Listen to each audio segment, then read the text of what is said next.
Ho, ho, ho! Merry Paranormal Christmas, everybody! I don't know why Santa became a puker there, but it happened. Welcome in, everybody, to a Wednesday edition of Supernatural News. Me beeth the cruiser. Right over there is the BCB, the big cuddly bear, the guy you want under your Christmas tree this time of year. We might even call him Santa Bear today. It's the Beer City Bruiser. How you doing, Bruiser? I don't know if I'm fitting under anybody's Christmas trees, but... Oh, I don't know, buddy. You and a bow, I think, under somebody's tree. Anybody would be wanting that gift, that's for sure. Do we have a heck of a newscast for you today. Aliens are back. They're back. Okay, good, yep, good. They didn't leave. Good. Yep, they didn't leave. They didn't take off and leave us here to suffer the winter. So aliens are back today. We've got an interesting couple of ghost stories in there today. We're going to end the day with our buddies, the animals. Of course we do. Yep. One of which we probably could have thrown into Dumb Crime, Stupid Criminals yesterday for True Crime Tuesday, but I left it for today because everybody loves a good pint. They do. At Christmas time, yeah. Who doesn't? Good pint any time is good. Well, some of us needed to get through our families. Other of us just like a good pint to warm us up in the wintertime. So that's true. Yeah, that's true. There's that. We get political for just one moment, and that is we'll put it this way. It's President Biden does something President Trump didn't, or did he? I'll tease it with that. Yeah, we're gonna get on that train just for one story today. We're gonna stir people up for just one story. We're not a political show, everybody. Keep that in mind before the hate mail comes. That's true, and it's not even that political. So I just love to stir people up this time of year. But it is the holiday, so why not? It is, yeah. So we put a little coal in your stocking today. We'll put it that way. That's how we're gonna do things. Let's see here. What else? Ziggy's picks. We'll talk about Ziggy's picks a little bit later today. Yep. That'll happen. Okay. She did okay. Yeah, she did all right. You know, it was a weird week in the NFL. So I have a feeling, and I'm going to throw this out there right now. I think something is afoot in the NFL. There's a conspiracy. There's a conspiracy that threw off Ziggy's picks this week, and I'll talk about that. It's my conspiracy theory brain bruiser that's going to come into play when we talk about Ziggy's picks. So everything about this is supernatural today. I don't want to hear anything about sports talk radio from anybody. No. I want to see if my dog's psychic. And so far, last week she did fantastic. This week she did okay, but I'm still not. I don't know if she's psychic yet. I tend to go towards the A on this. Yeah, I'm leaning that way. Yeah. So. Yeah, We'll see. I think she's got a good thing going on. Now, here's the deal: we're going to play this out until at least the end of the season. We may even go into the playoffs with it. I'm waiting for word from Audio Boom. I think everybody's gone on an early Christmas vacation over there. I love her. I love our sales team. First of all, they do quite a bit for us. But let's just put it this way. Everybody took some early time off. The wonderful thing about our company is they give our guys quite a bit of vacation time. Yeah, because they work hard. They work very hard. But they have to take it before the end of the year. So because it doesn't roll over. It doesn't roll over, and they can't cash it out. So they have to take their time. So a few of our guys and gals over there had to take their time before they lost it. So I've had a hard time getting a hold of people in order to get some sponsorship behind Ziggy's picks. So we'll get that going, though. We definitely will get that going. And no, we're not turning into a sports show. The whole thing that this came about was because you had read about psychic animals predicting the World Cup. Right. You and I don't watch World Cup. No. And we said, well, what if Ziggy did the NFL, which is a lot more games? That's right. And so a lot more. The second week where she picked them, we'll give the results later. And honestly, Bruiser, not the first time we've ever done football picks on this show. We've had sponsors on this show before that have come on and wanted us to do football picks. Okay. So we did. So this isn't new territory. I don't want people to get their undies twisted in a bunch and put right up the old brown eye. That's not the way this goes. Ziggy's psychic. That'd just be cool to have a psychic dog. You know what? You find me another dog that can do better picks than Ziggy, and we'll put him on the show. All right. I don't think it's possible. I don't think so either. And if people out there have dogs they want to try it with, if you go on all of our social media, we posted the video how I get Ziggy to do the pics. Yeah. Yeah. It's on the Darkness Radio TikTok page. It's on the Instagram. It's on my Instagram, my TikTok page. And you fans can see it. Ziggy makes her pics all by herself. That's right. That's right. And so thank you for bringing that up, by the way, Bruiser. Darkness Radio is now on TikTok. Just look up Darkness Radio and follow us. Yeah. Yeah. I think people didn't realize we were on, well, up until a week ago, we weren't on TikTok, but that's my fault. But we're on TikTok now. So if you're on TikTok, give us a follow over at Darkness Radio. We'd love to see you over there as well. Yeah. So, yeah. So there's one other announcement we had today. We're on TikTok, so follow us over there. We're on the TikTok, and then there's some other social media that's popping up and becoming quite popular. So we're adding social media as we go. So yep. we'll let you know about that too. Big show today, as I said. We should just get it started and get into this because let's jump right in, both feet. That's what we do. We jump right in. We do, and there's a big splash. We don't test the water. Yeah, there's a big splash afterwards that hits people in the face, and they get really pissed. Some people are even in their Shea Lounge when they get splashed. We did yell cannonball, so yeah, we did. They knew it's coming. In all fairness, let's start with the ye old aliens, shall we? While we were kibitzing, is that the word? Last week. I've never heard that word, but I'll say yeah. No? Okay.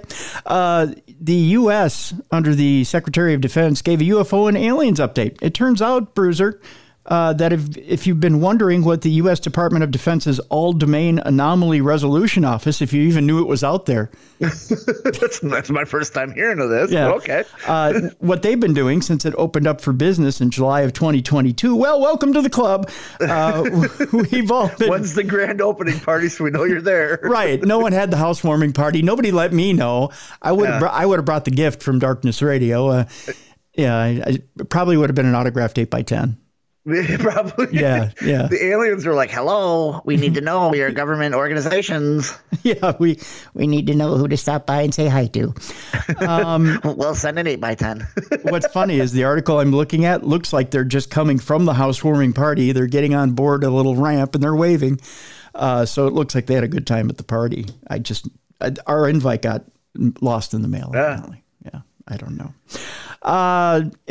We've been all waiting for an update with bated breath as it's been promised investigations into unidentified objects in air, underwater, in space, and any place else they may have been lurking was going to be given to us. Well, just in time for the new year, the Undersecretary of Defense for Intelligence and Security gave a report and a press conference. Boy, they came loaded for bear. He's like, get on the horn. Call all the best press we know. That's right. We got a report. We got a press conference. Ladies and gentlemen, we got them. I don't think I have that soundbite up. It's I don't even remember where I put that deal. Is it this one? No, it's not that one. That's ladies and gentlemen. Yeah, we don't want that. We really got them. Yeah, that's I don't know what that is. I'm repeating. Nope, that's not that one. It's But in actuality, the bullet had gone into my... Nope, it's not that one either. I don't know. I don't even know my own button bar anymore. I think, too many hits to the head, Bruiser. I don't know what... where was that, ladies and gentlemen? Hello. Nope, that's not it either. I don't know. I give up. Hello. That's Mally. Okay, well, so much for that. Screw it. I got to figure out what I got on my button bars now. That's what I'll do over Christmas, I guess. Just organize your button bar. Yeah, I'll just clean off the button bar. Just figure out what I got. And I know people are like, "Wow, can we have a tour of your button bar?" No. No, I gotta figure out what the hell I got on this thing. I know I got a Timmy on here somewhere. There's a Timmy. Is it this one? That's it right there. There's a Timmy on there still. I'm gonna mail you a label machine so you can label them. Well, I've got these handy little. Let me show you here. I got these handy little cards that go over the buttons. The only thing is, though, you got to flip them over every time you. So, okay. So these. but I don't have time to flip. And, in this fast-paced thing we call supernatural news, I don't have time to take the card off, flip it over, and figure out what's on the other side because I have banks. I have banks of 8. Yeah. So, and then you flip screen by screen. Yeah. Yeah, and I've got something like 10 different screens. Oh, okay. Yeah, I got a lot 80? I got a lot of effects. You're just a special effects master. I got a lot of things to play with here, my friend. I know that sounds dirty, but I don't mean it to. We've gotten way off track here. We were talking about it's ADD theater today. Normally I have this with Mally. We were talking about the report. The report, yes. Any place else they may be lurking. That's where we were going. So just in time for the new year, the Undersecretary of Defense for Intelligence and Security gave a report in a news conference on the progress of AARO so far. Here's what came up. A number of revelations were made in this presentation. Were any of them about aliens or reverse engineered flying saucers? Well, let's find out. Let's get to the report here, shall we? The Undersecretary, I could quote from him if you'd like. Yeah, let's do some quotes. He stepped to the podium. It's almost like play-by-play. Stepping to the podium, here's the pitch. He said, I'm Ronald Moultrie, the Undersecretary of Defense for Intelligence and Security. It's a pleasure to be here today to provide an update on the department's efforts to address unidentified anomalous phenomena. Oh, so he went phenomena like that. So he's saying UAP, or UAP as he put it.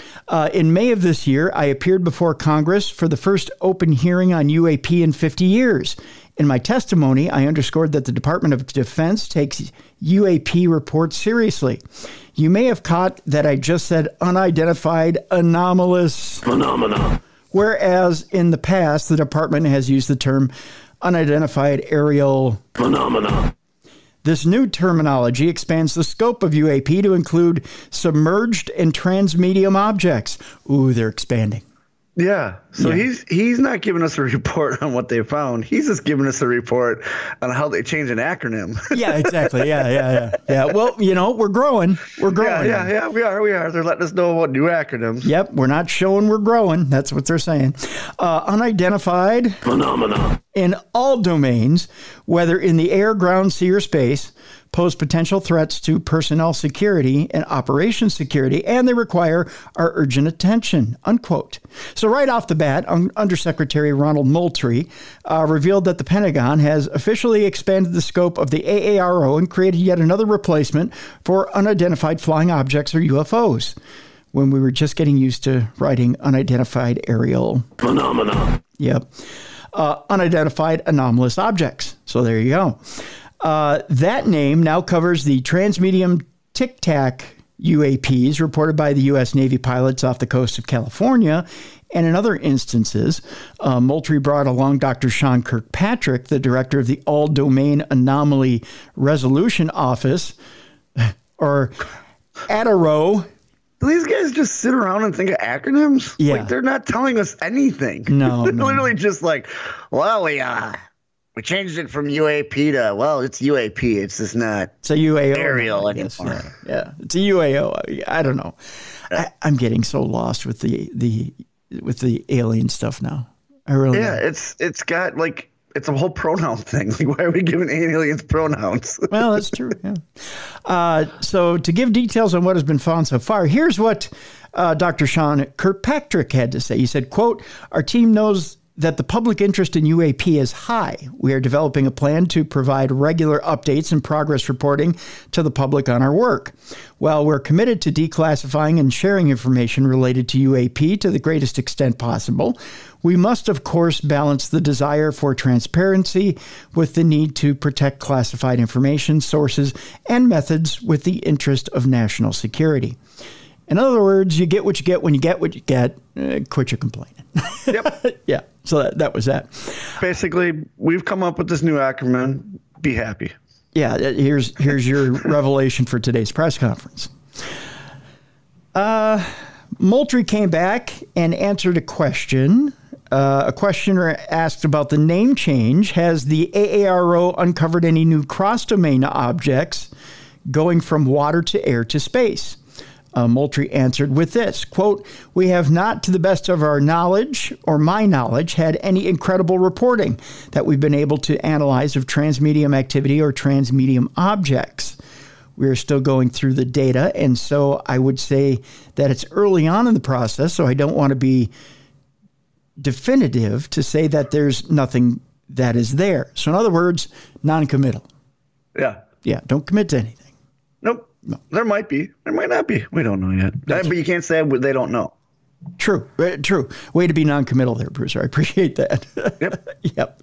Well, I'm here and sometimes not, At a point, a question got to what we all want to know, which is there any evidence that you have affirmative evidence that you've collected that shows any one of these anomalies is a space alien? Ooh, okay, now we're getting down to the here we go. Here we go. All right. Dr. Kirkpatrick had a one-word answer, which Moultrie felt obligated to elaborate on. So this is Moultrie elaborating on no. Okay. He said, at this time, the answer is no. We have nothing. We're committed. And I have to say this because I talked with the secretary and I talked with the deputy secretary about this, about openness and objectivity and transparency that we've committed to the Congress, the American people, to you and the press corps. We have not seen anything that would, but we were certainly very early on that we would lead us to believe that any of the objects that we've seen are of alien origin, if you will. If we find something like that, we will look at it and analyze it and take the appropriate actions. Very non-committal. I love that. Basically, he's answering the question without answering the question. Right. So, no, but maybe, but yeah, man, no. Just pay attention. You'll find out. We'll tell you later. Yeah, we'll tell you if we find anything out. But hey, new acronym. There's a little bit more here. At one point here, getting nowhere with the line of questioning on that, about what, if anything, has been found in either of the 144 known unknown UAPs and the new unknown UAPs. One reporter decided to ask about the promise AARO has made about digging into historical UFO sightings as well. Good question. What have you done about the old stuff, right? Yeah. Yeah. And we know which one they mean when they ask about going back 75 years. Wink, wink, right? Nudge, nudge. Right. Trying to detail maybe what was used to, what we used to know and what we don't know anymore, or, other cases that might have come across or reports, etc. So the quote here is, so we've started to give it some thought. I don't want to talk too much about it until they actually sign it, but that is going to be quite a research project, if you will, into the archives and going backwards in time. So there's plans.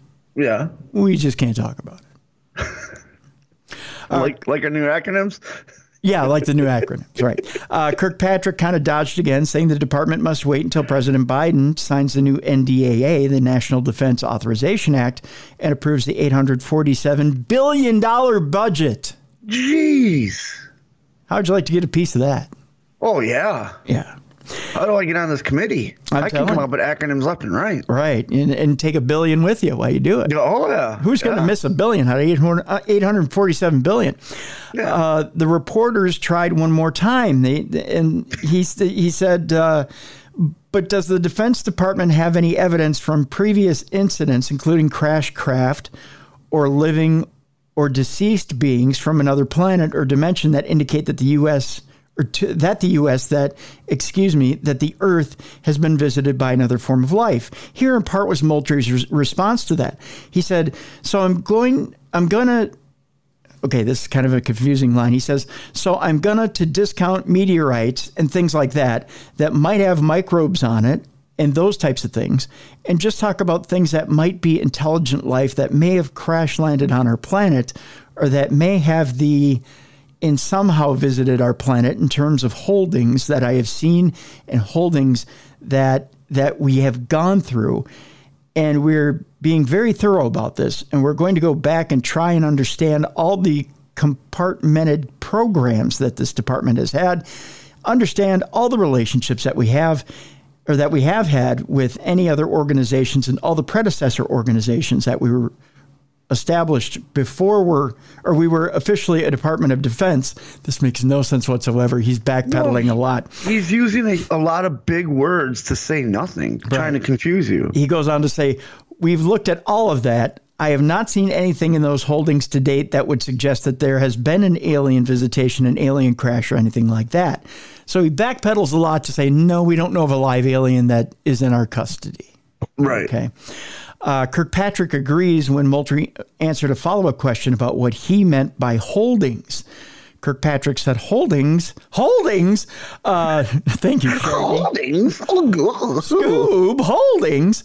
I'm talking about documentation, things that people may have said, interviews that people may have had, or memos that somebody may have written. And remember, there's a lot of documents that are written by people. There's things that people scratch on pieces of paper or whatever, and there's posters that people put in hallways.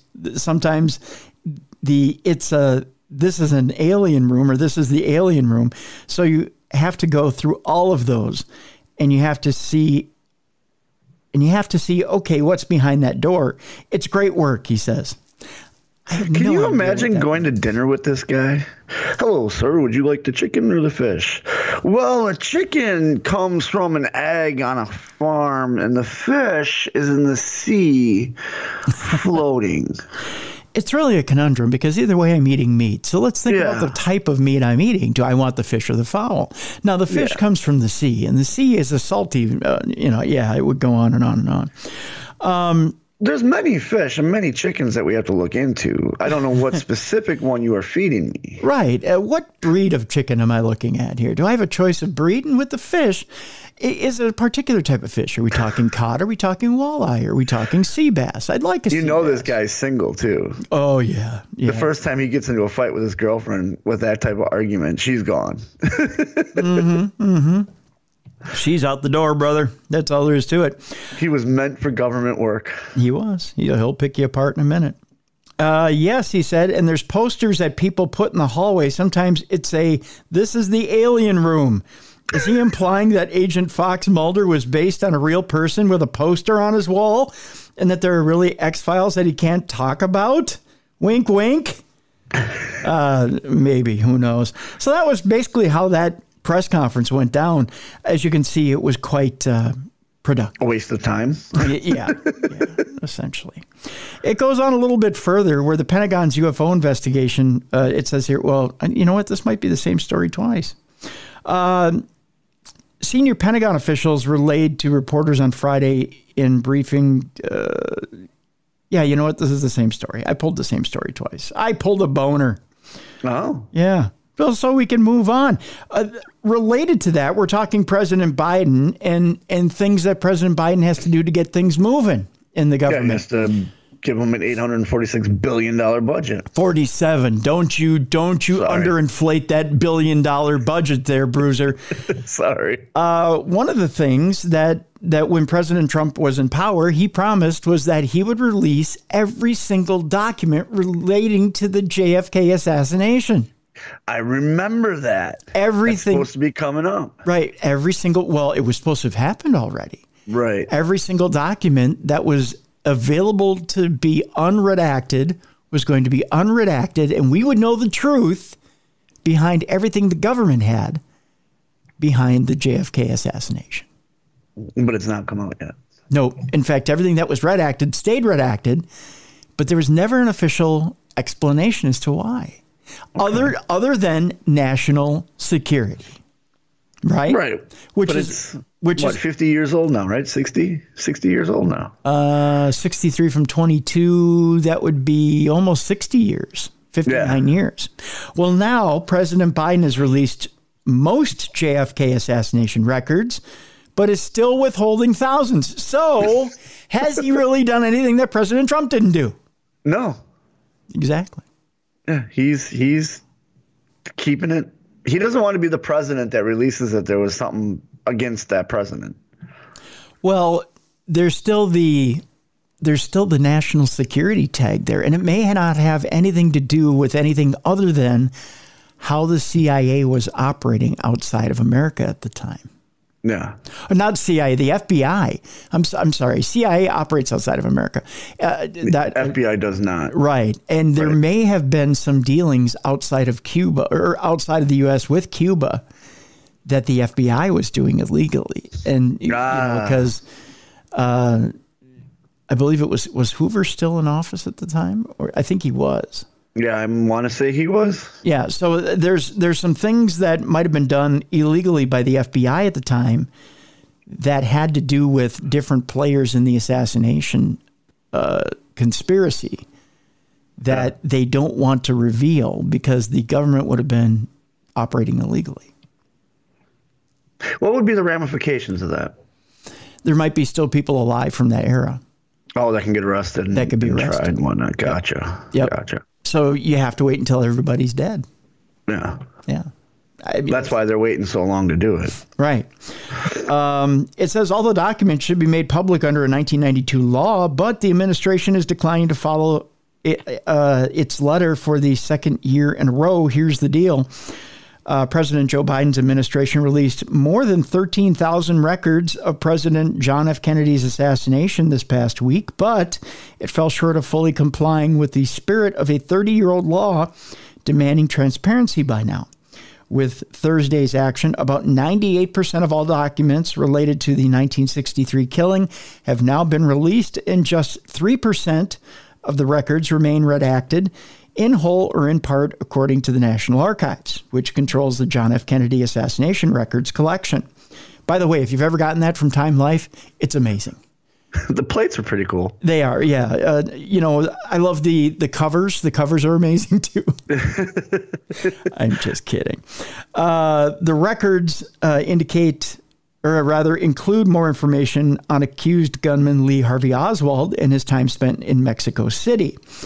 But about 4,300 records remain redacted in part, with no record completely blacked out, according to the agency. And experts say there's no justification for withholding them to protect national security or intelligence gathering. The quote here is, my voice is changing on Christmas. I'm finally becoming a real boy, Bruiser. It's so exciting. We're 59 years after President Kennedy was killed, and there's no justification for this, said Judge John H. Tunheim, who from 1994 to 98 chaired the Assassination Records Review Board that was established under President John F. Kennedy Assassination Records Collection of 1992. Also available from Time Life Records right now. And that is a great football phone with it. Oh, you remember the football phone? Oh, yeah. Oh, that was, yeah. Wasn't that a Sports Illustrated thing there? Yeah, it was. Yeah. Time Life, you always got plates and you got coins. Yes. Oh, yes. But the football phone, that was something. Yeah. I had one. Did you have one? Oh, yeah. How long did it hold up? How long did it actually work? It didn't work that long because we had it in the family room, so everybody used it. Oh, yeah. Okay. And then my brother and I eventually broke it. Oh, did you ever pick it up and use it as a real football? Yeah. That's I knew it. Did you spike it? No. My brother just didn't catch it. See? That's how they break. I can't imagine they were put together very well. No, they were cheap plastic. Yeah, see. I'm surprised there's any around now. There still are? Yeah. Can you imagine the football cell phone? People would be throwing that thing for yards and yards, and you'd have to have it would look like one of those Nerf balls that had the whistles in them. Remember when you can have the Nerf ball and you throw it and it goes, woo? Yeah. Except for when the thing would ring, you just hear, Okay, anyways. So the Kennedy records with the free football phone. Among the documents that remain largely hidden, 44 related to a shadowy CIA agent, George, is it Jonides, I believe, or Juanides? It might be Juanides because he could have been in Cuba. A covert Cuba-related program he ran. It is Juanides. A Cuba-related program that he ran that came into contact with Lee Harvey Oswald less than 4 months before Kennedy was shot, according to calculations made by JFK researchers with the Mary Farrell Foundation. the nation's largest nonprofit repository of the assassination records, which sued the administration to make all the documents public. The foundation says the CIA is withholding most of the records at issue. Ooh. So they're the ones who are protesting letting them go. Interesting. Yeah. Most of these 190s records were never put in the National Archives JFK collection, according to the foundation's lawsuit. So the lion's share of the suspected records were not released Thursday. Something's in those records, then, that proves, like you were saying, that there's something illegal going on. Right. CIA officials dispute the number of 190s records in their possession, but they confirmed 2 were scheduled to be released on Thursday. We believe all CIA records substantively related to Mr. 190s were previously released with only minor redactions, such as CIA employees' names and locations, the agency said in a press statement. Well, wait a minute. Okay, so CIA employees' names and locations, they can't be in those same locations 60 years later. No. And how many of them are still alive? True. The agency said in a press statement in which it boasted of making tremendous progress in releasing records. We're talking about over 87,000 documents originally included in the JFK Act collection, the agency said. As of today, CIA has completely disclosed more than 84,000 of those to the public without any redactions. That amounts to more than 95,000 of those documents released in full. Under the JFK Records Act, all documents related to the assassination were supposed to be released by 2017, but then President Donald Trump delayed the full publications of all records and ultimately left it in the hands of Biden, who in 2021 delayed full release until Thursday, only to do so again. Through the process, Trump and Biden authorized releases of some information, but those records that remain secret are expected to be the most interesting to researchers involving government contacts with Lee Harvey Oswald. Ooh, so they could have been behind it. Maybe. See, it was a coup. That's the interesting thing here. Yeah, the one thing that everyone's looking for.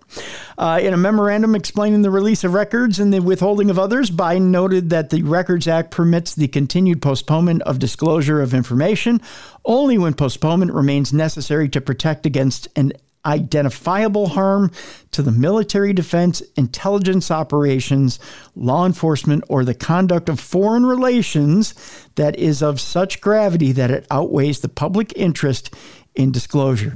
Key words in those sentences. You have to read between the lines here, people, because there may be actually some government ties to Cuba that they don't want us to know about, too.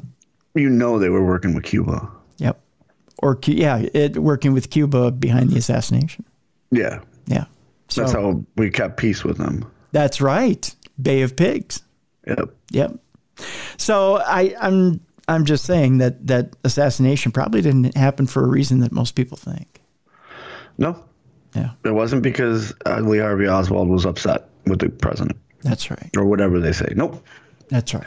Tell you what, at this point, let's take our break. When we come back, we've got some interesting stories. Bigfoot's in the news. Oh, good for him. Yeah. He deserves to be there. So one teacher says Bigfoot changed his life. Bigfoot changed my life, so. Really? How so? Oh. Well, you know what? We'll find out after the break how Bigfoot changed Bruiser's life. And just as Bigfoot changes a teacher's life, there's also a bounty in Pennsylvania on Bigfoot. They really want to change Bigfoot's life, Bruiser, and not for the better. Merry Christmas, Bigfoot. They're looking to put a slug in you. They want a Bigfoot rug. I guess that's what they want in Pennsylvania for Christmas, a Bigfoot rug. Guess what? AI and robots in general, the Terminator's looking to steal all your coffee. Merry Christmas, everybody. There's no Starbucks cups, holiday cups for you. Yeah, that's in AI news. And then we're going to end it nicely today with animals. Oh. Yeah. It's very cute little cuddly animals. Yeah. So that's not creepy at all. No, we're going to end on a nice note on our Christmas edition of Supernatural News today. So, all right. So that's coming up next here on The Best in Paranormal Podcasting. This is the Christmas edition of Supernatural News right here on Darkness Radio.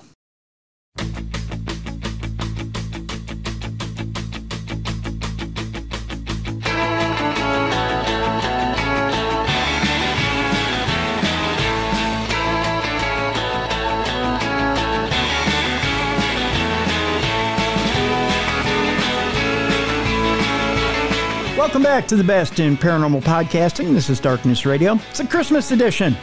I'm Tim Dennis. Right over there is Beer City Bruiser. We're known collectively as the Cruiser and the Bruiser.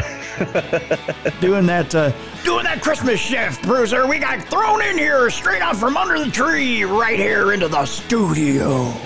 Well, our holiday album's coming out, so. That's right. We got that holiday album coming out. Yeah, we gotta put that out there. We cover Christmas songs, Hanukkah songs. It's called Kwanzaa songs. That's true. It's called Cruiser and the Bruiser, jingling our balls. Yes, it is. Yeah, that's the name of the new album. So there you go. Go to Sam Goody and pick it up. That's right. Go to every Sam Goody in every music land. My dad used to work for Music Land. Oh, really? Mm-hmm. He was he's a project manager. So he's an independent contractor, but he would come. He was at the time there was these cute little things that were called barcodes. Way back in the day, yeah. So you would scan your album on these newfangled scanners. Who knew? That's how old I am. So he was setting up the barcodes and programs for these, and so he was working for them at the time. And so when I was a kid, I would get an allowance, but they made me work my ass off for it. And so I would get my allowance and I could save up. So every couple of weeks I could buy an album or I could get my allowance, which was really cool. So my dad would get discounted albums. He didn't tell me this. So I was actually getting ripped off a little bit. He's making his money back. Right. He was making his money back. So if I would get say, $5 a week for allowance, and it was $10 for, I think it was $10 for an album then, something like that. No. It was, what was it? $7.99 for an album, but he would tell me it was $5 for an album. Okay. Right. So he'd say, well, it's $7.99 for an album, but you can get it. I can get it for $5. Okay. So I'd sit there and go, oh, okay. All right. $5 for an album. So I'd want 2 albums, right? Or I'd want an album. Exactly. But I could get an 8-track. I could get vinyl. I didn't have the cassette option because I'm old. But we had an 8-track player. We had an 8-track player in our vehicle. We did too. Yeah, it was pretty sweet. That's how I found out about Meatloaf. That's right. She's like ka-chunk. Nobody in our generation, or younger than our generation, will remember that ka-chunk. They're switching the tracks. Yeah. So my dad would say, okay, well, it's $5, but there's tax. Ooh, he's teaching about tax early on. And I was like, tax. So I had to wait 2 weeks in order to get an album. Yeah. What the old man, I think, wasn't telling me was it was less than $5. But he wanted to teach you about tax. So. Yeah. So I had to wait 2 weeks. I think he was teaching me patience was what it was. I think so too. Yeah. So I think he got it for 50% off is what it was. So he was actually getting it for less than $5, but he was trying to teach me patience. So there were times where I would wait a whole month and then I would get 2 albums. Oh, look at you. Yeah.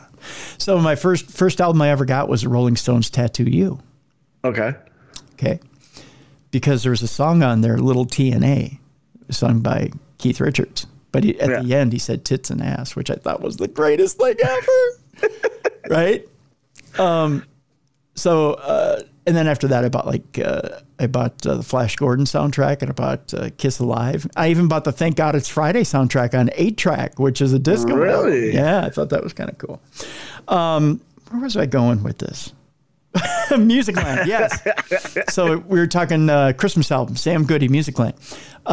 So yeah, I just thought I thought it was the the shit. I would tell kids at school I can get any album I want for $5. Ooh, that was like, oh, that's awesome. That was before the Columbia House deal, where you could just send in for everything for $1.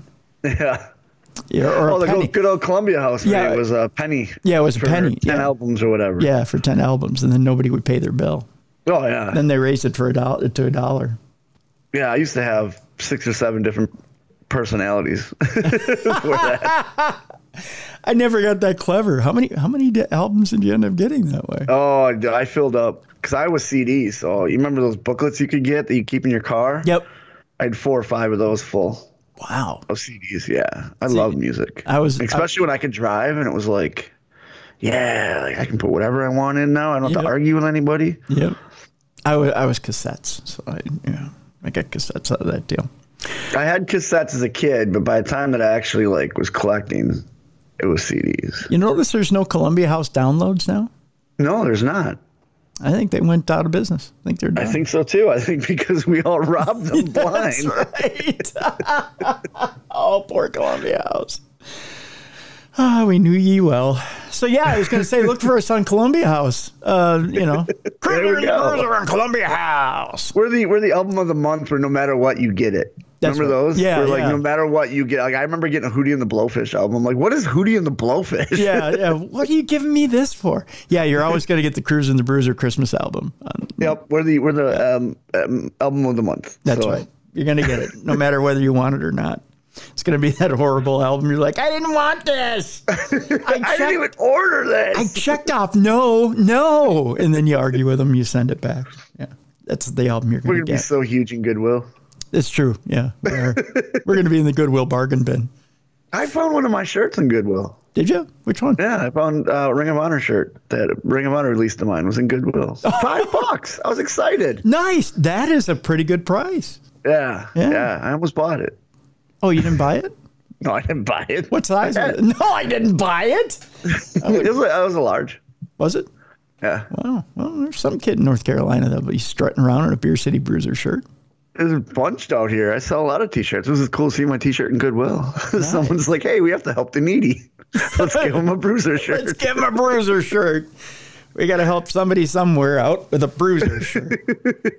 Well, that's nice. It's nice to see. I haven't seen any. I think I made it then. That's what that means. You have made it, yeah.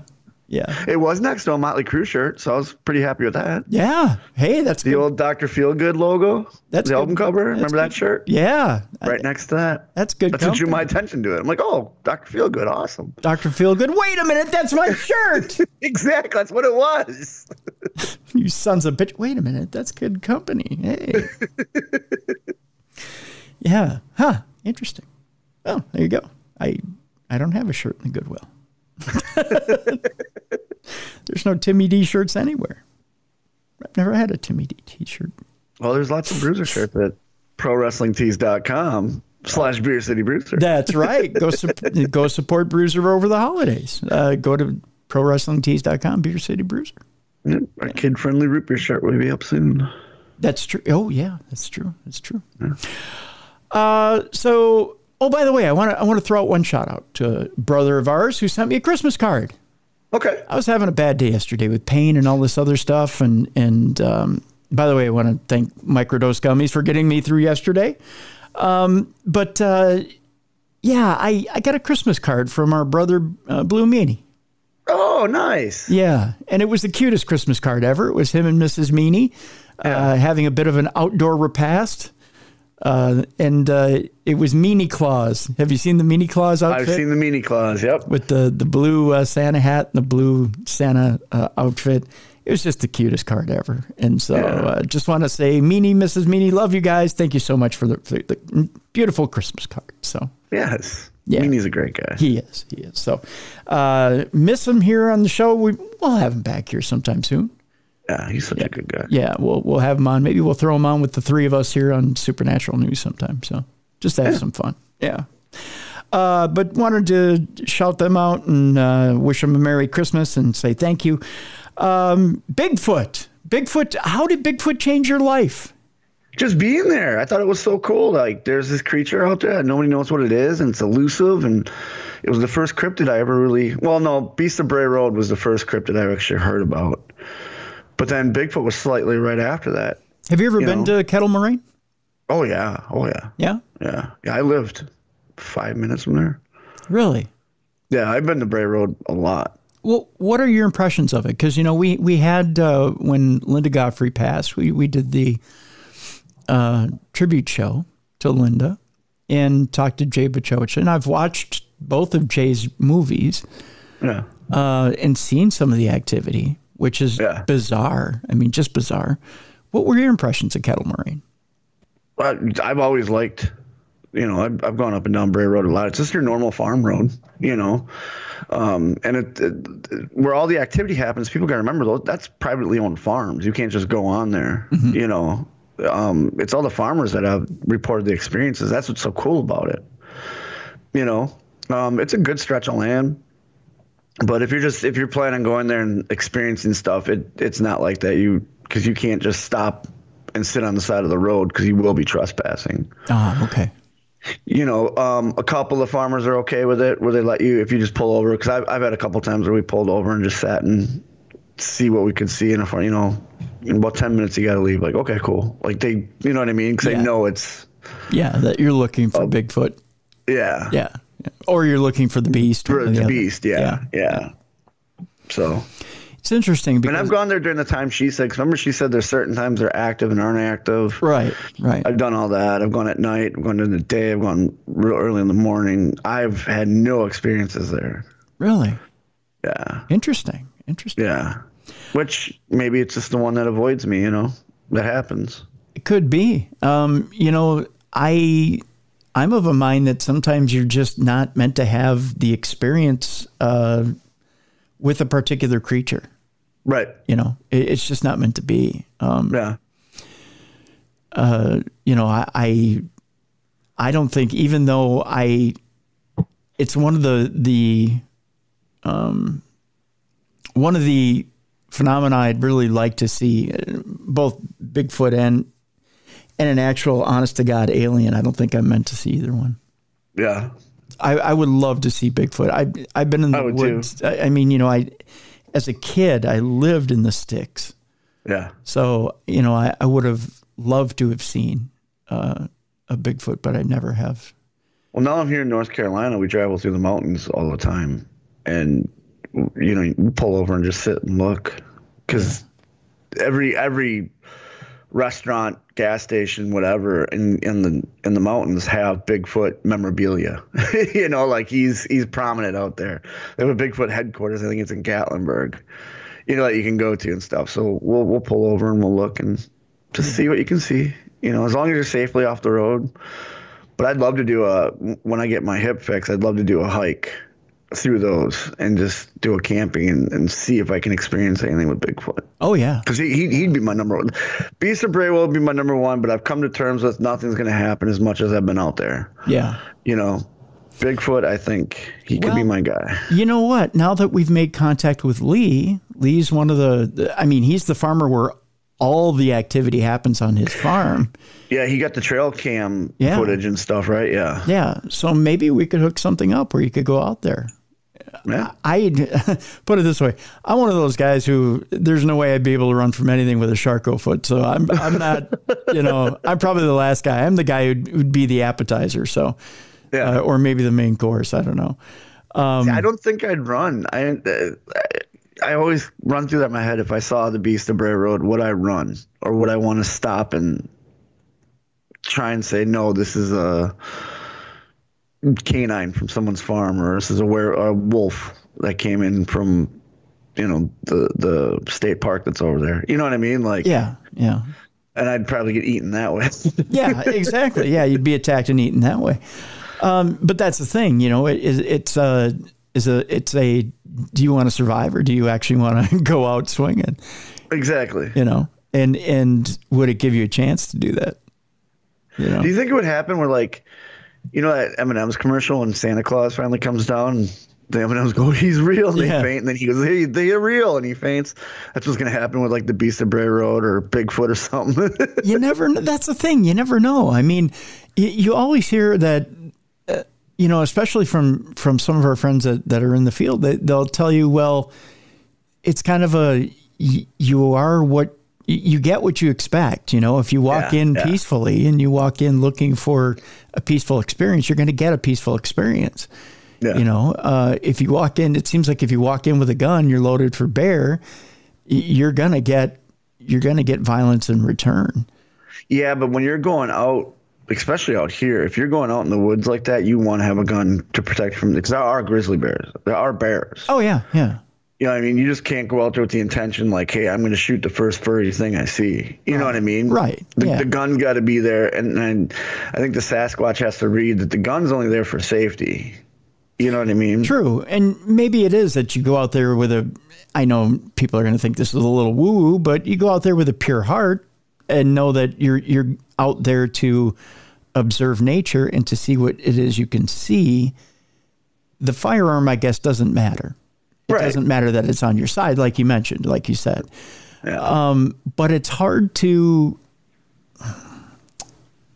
Is it hard for... And we don't know this. Is it hard for them to differentiate between having a firearm for protection and having an open heart? Is that a contradiction?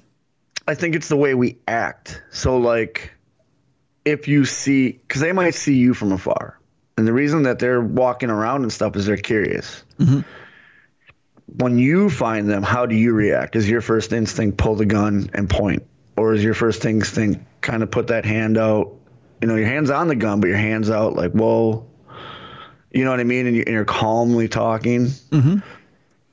That's where I think it comes in. Because I think if it sees the aggression of you instantly pulling the gun, yelling, that's aggression. Or if you're calmly talking with your hand out, until it makes them, you know what I mean? If it's a safe enough distance, I think you could realize that. You'd think, right? Yeah, or if it's not even going for the gun at all, if it's just observing. Right, that too. You can have both hands up and hey. Yeah, then you know, it's difficult to tell. You know, who knows? Who knows? I just worry that people go out there without protection from actual wolves and bears, which are out there. Yeah, that's the thing. If you're going deep in the woods, it's almost you have to protect yourself. Yes. Yeah. You have to have some sort of protection out there. It's just how you react to when Bigfoot's there. That's what I think it is. I think they're that type of species where they're gonna, because 9 times out of 10 they don't know what we are either. Right. You know. What's this hairless thing walking around? Yeah, you know, like, what are you doing in my territory? You are the foreign object out in the woods. Exactly. You know, you're not natural to nature anymore, which is odd to say, but you're not. I think if we treat them like every other wild animal, because technically that's what they are, they're wild animals. And you and I report on stories all the time on dumb crimes, stupid criminals, of people going into the forest and getting run over by bison and buffalo because they don't know they don't treat them like wild animals. I think if you treat Bigfoot like a wild animal, you know what I mean? Yeah. It'll learn to respect. You know, because if you respect the wild will respect you back. True. Very true. You know, hey, there's a bear 100 yards over there. I'm going to stay over here. That's respecting him. Yeah. You know what I mean? Yeah. I'm not going to make the effort. Oh, they got cubs. The cubs are cute, but I'm going to stay back here from afar and take a picture. Yep. You know what I mean? Yeah. I think that's the way it is with Bigfoot too. Yeah. As much as we all want to get to know them and bring them into the public eye, safety first, you should show that you respect this wild animal that's coming up to you because it doesn't know what you are. Right. Exactly. Yeah. And if you act in a threatening manner, it takes it as a threat. It defends itself, and it's much bigger than we are. Yeah. Very, very much so. Very much so. Well, this one teacher says that Bigfoot and seeing Bigfoot up close has changed his life forever. This teacher has now turned adventurer. Hunter and researcher Eric James tells of a chilling experience that has set him on a course that will stay with him forever. An explorer and teacher who claims that he has had many near experiences involving the ape-like creature known as Bigfoot. He's had them since childhood, spoke of the day in 2020 that he believes he actually came face-to-face with 2 of the beasts. Teacher Eric James says he's had encounters with sorts of Bigfoot in all of his life and recalls times as a child when he saw massive footprints and strange movements from unidentifiable creatures in the woods. Now, because of his most recent experience, he has decided to spend more time researching and hunting for the legendary beast. He became more convinced of its existence in June 2020 when he traveled to eastern Washington state in the U.S. To visit a friend who had claimed that he had sighted the mythical beast. His friend, an outdoorsman, took him to the spot where he believed he had seen one of the beasts. Mr. James told the Daily Star, he said, "I was shining my flashlight out the window when I saw 2 sets of white glowing eyes shine and looking right at us. He said he was blown away by what he saw. The eyes were looking at us, shined like stars. That doesn't make sense, that quote. He said they were brilliant, pure white, and had what I described as little flares coming from their shine. He said, I bet it's like if you shine the light in like a raccoon or a wolf's eyes, they get that glare back. Oh, yeah. They have the night vision. Because I'm assuming Bigfoot's got the same night vision as like a wolf or a dog or something. Yeah, I'm sure. He said the eyes looked around before settling on them, gazing at the hunters for several minutes. He said, I've seen the eye shine of every other forest creature and can tell you that they were like something I had never seen before. He said, I could just make out an outline of their size, and they were very big. When they broke their gaze, he managed to train his torch or his flashlight on the creatures. My flashlight illuminated their bodies. As they turned to the side, I could see their bodies from the head down to just below their knees. I saw their hair and the muscle tone as they took off at an incredibly impressive speed. Mr. James said his friend pulled out a pistol and see, there's that pistol thing, Bruiser. Yep. Mr. James said his friend pulled out a pistol in an effort to scare away the creatures, but the sound of gunfire did nothing to deter them, he said. The experience had such an impact on him that he said it changed him overnight. He said he felt a strange supernatural feeling descend upon him, taking him back to his childhood. This was the start of the experiences I had last summer, and I'm still having experiences to this day, he said. And now is when I'm feeling comfortable to share my experiences. Since then, he has worked with Bigfoot research teams. During the first encounter, it was like a veil was lifted, and it completely changed my life, he said. Since joining the team, he said he has had countless experiences and works tirelessly to try and make progress with research into the creatures. To date, he says he has gathered more than 8,000 pieces of evidence in the forms of photographs and video footage. I believe that I'm sensitive to the paranormal, he went on to say, and that is part of why I have all this happening to me. Now I know what I'm doing for the rest of my life. Mr. James recounts his experiences on his TikTok account. So there you go. Nice. Yeah.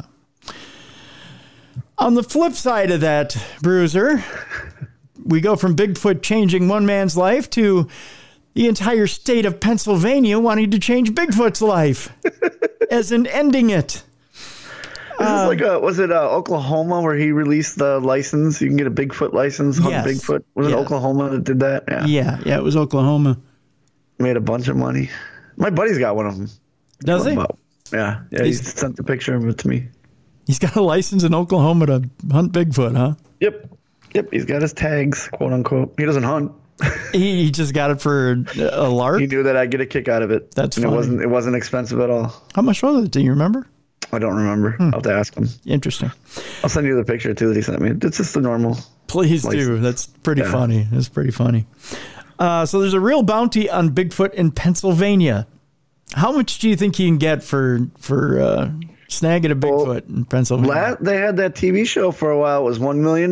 That's right. So if it's not $1 million, I'm not in. It's $1 million in Pennsylvania. Before anybody asks, $1 million. Okay. The arena. I'd bring them in for that. Would you? You'd take an afternoon or two in the woods? Oh yeah. I'd try to capture him alive. See if I can get more money. Do you think you could just put a little leash on him and go, come on, buddy, let's go visit some people. See if he comes along. I'm thinking maybe if I dress up like Han Solo, he'll want to be Chewbacca. Oh, we just go together. Bring him a little bandolier and a little. Yeah, like my crossbow. whole weekend's just going to be showing him, just blasting out the buddy stuff between Chewbacca and Han Solo, so Sasquatch gets the idea the next time it sees a guy like that, befriend him. We'll explore the galaxy together. Teach him how to play holo chess. Yeah. Interesting. The Arena Media Brands. I want a Sasquatch as a friend. Oh, see? That sounds like a holiday song right there. All I want for Christmas is Sasquatch is a friend. Sasquatch is a friend. Yeah, I don't know. I'd name him Chewy and everything. Oh, look at you. See? Chewy the Sasquatch. All Mrs. Bruiser needs is another pet in the house.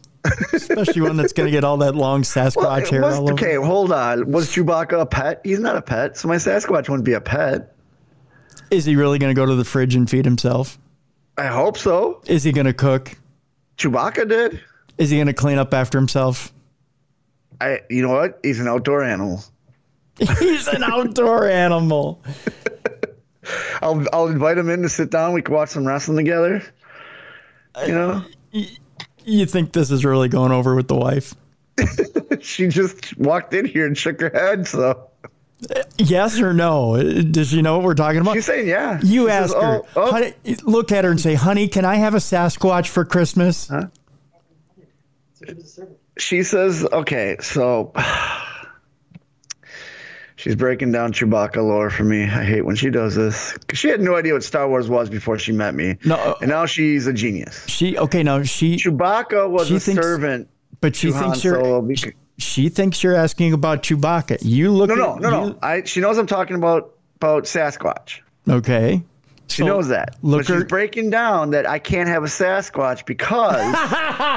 See, I told you, but go ahead. Because Chewbacca was actually a servant to Han Solo because Han Solo saved his life, so he owed him a life debt. So what I got to convince her is if I save a Sasquatch, that Sasquatch now owes me a life debt. So ask her, if I go to Pennsylvania and save Sasquatch from a shooter, can I have him? Yes. Well, ask that question. So Mrs. Bruiser, in Pennsylvania, they have a bounty on him. If I save him, does he owe me a life debt? He can come home with me, right? Well, what does she say? She's thinking about it right now because, hey. That's a different circumstance. Yeah. We can keep him in the back shed. With the groundhog. Yeah, he can live by tank. She just flipped me off. Okay, that must mean no too. Right. All right. Well, see, it's not as easy as it looks. No, but now I know. I just have to go to Pennsylvania, follow these guys around, and then when they pull the gun up to shoot Sasquatch, I go, no, run away. And Sasquatch comes up and goes, hey, thanks a lot. I'm like, no problem, dude. Comes up Let's and go goes, rule the galaxy. He goes, whoop, whoop, at you because he's not going to go, but then he just puts his arm around you, you drive him home, and then Mrs. Bruiser kicks you both out of the house. We both go in the haunted shed. That's right. And Ziggy just looks at you from out the window and goes, yeah. Like, why do they sleep outside, Mom? They have all the fun. Hey, but you know what? I'll be warm because Bigfoot will cuddle me at night to make sure I stay warm. In the shed. That'll be nice. Let me try starting this for the 6th time. A couple in Cambridge Springs claims they saw an immense creature covered in black hair walk across their farm. They were convinced that it was not a bear, but instead the legendary Bigfoot. And so they called in a professional to search. Their small farm is located in northwestern Pennsylvania, and the expert Bigfoot hunters show the area where the couple used to keep their hogs. I almost read hags. Good God, that would have been horrible. Do you keep your hags on your farm anywhere? I do. Okay. How do you become an expert Bigfoot hunter if you've never shot a Bigfoot? I have no idea. It's a very good question. But we're forced to move them. They're forced to move the hogs because something was climbing the fences and killing the pigs. Well, I doubt that was Bigfoot. Bigfoot wanted bacon. Let the man have bacon. Bigfoot want bacon. They talk just like that in Pennsylvania as well. Southern Pennsylvania, not northern. Bigfoot want bacon and ham. Bigfoot want bacon and ham. He's hungry and needs salty meat. The experts reviewed the footage as well as footprints and other evidence the couple collected and brought in a whole team to search the cryptid beast. The cryptid beast said, fuck off, get out of here. Bait cameras and thermal imaging devices were brought in to set up around the couple's farm. What does Bigfoot eat, you might ask? Bigfoot likes Twinkies. And he likes... I knew that. Yeah, I've heard that. He likes sweets. Yep. He also likes ribs nailed to a tree. Yep. Watch Finding Bigfoot. You'll learn all this stuff. I was going to say, didn't they do that one time with barbecue? Yes, they nailed barbecue to a tree. Yep. If I ever seriously wanted to see if Bigfoot was in my backyard, I'd just head on over to Jelly Bean and Juliet, pick up a rack of ribs, nail it to the tree. You'd be like, hey, chef, got an opportunity for you. How do you like a sponsorship opportunity? That's right. I'd call up Corey. I'd say, listen, here's what we're going to do. We're going to work out a trade deal. First of all, one rack for me, one for Bigfoot. Yes. And give you so many ads. And then we nail a rack to the tree, and I'd get a rack so I could sit and eat ribs and watch. No. Does Bigfoot not want barbecue sauce on it? Does he want it unsauced? That is a good question. Because you're always putting over this. Like, I like the Dr. Pepper sauce, but you're saying this root beer sauce. Oh, that root beer sauce is amazing. By the way, I had it again this last weekend. Do you think Bigfoot would appreciate a root beer sauce on there? I think if anything is going to draw Bigfoot to my backyard, it's going to be that root beer sauce. There it is. Yep. There you go. Yep. If you lived in Pennsylvania, you'd be a millionaire. I would be.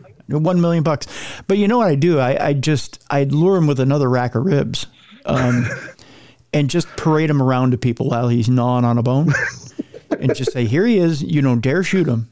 Yeah. We're having ribs. We're having a good time. You and Bigfoot. We're having a good time eating ribs. You both just have the giant barbecue smiles, right? Yep, that's right. Barbecue smiles for me and Bigfoot. That's all there is to it. So the team makes bait from peanut butter and sardines. I would hate you if I were Bigfoot and you fed me peanut butter and sardines. Yeah. I'd do the same thing Mrs. Bruiser just did to Bruiser. I'd flip you off. Yeah. That's what you get. You get a big middle finger from me. How do they know they like sardines? There's no sardines around there. No, sardines aren't. Yeah, no, not native to the forest. No. Peanut butter I get because they're eating nuts and stuff. I get peanut butter. Oh, yeah, peanut butter, yeah. Well, what if they're allergic to peanuts? Oh, yeah, what if they have a nut allergy? Yeah. Oh, you bastards. Yeah. I do ribs. Yeah. A nice ribs. Root beer sauce. Or a donut. Oh, a donut, yeah. Bigfoot loves donuts. Yes. And Twinkies. See? But a nice donut from a nice local bakery. Exactly. Support, buy local. That's right. Go to a nice bakery. Get maybe some fancy pastries for. You think he knows that, or you think he's just a straight up glazer guy? Oh, I think he'd like a nice cream filled pastry. Okay. Yeah. We could do a half a dozen for him. Oh, we can line the tree with it, make him choose an assortment. Oh, a nice assortment of a glazed and then a nice cream filled pastry. Who says we only have to put up one bait? We can put out a meal for him. Let him choose what he wants. Why are we calling That's how he gains our trust. That's right. Why are we calling it bait? It's a smorgasbord. Exactly. Yeah, that's what it is. He's going to want to be best friends with us. That's right. We want him to be best friends. We don't put bait out for best friends. No, we put on a spread.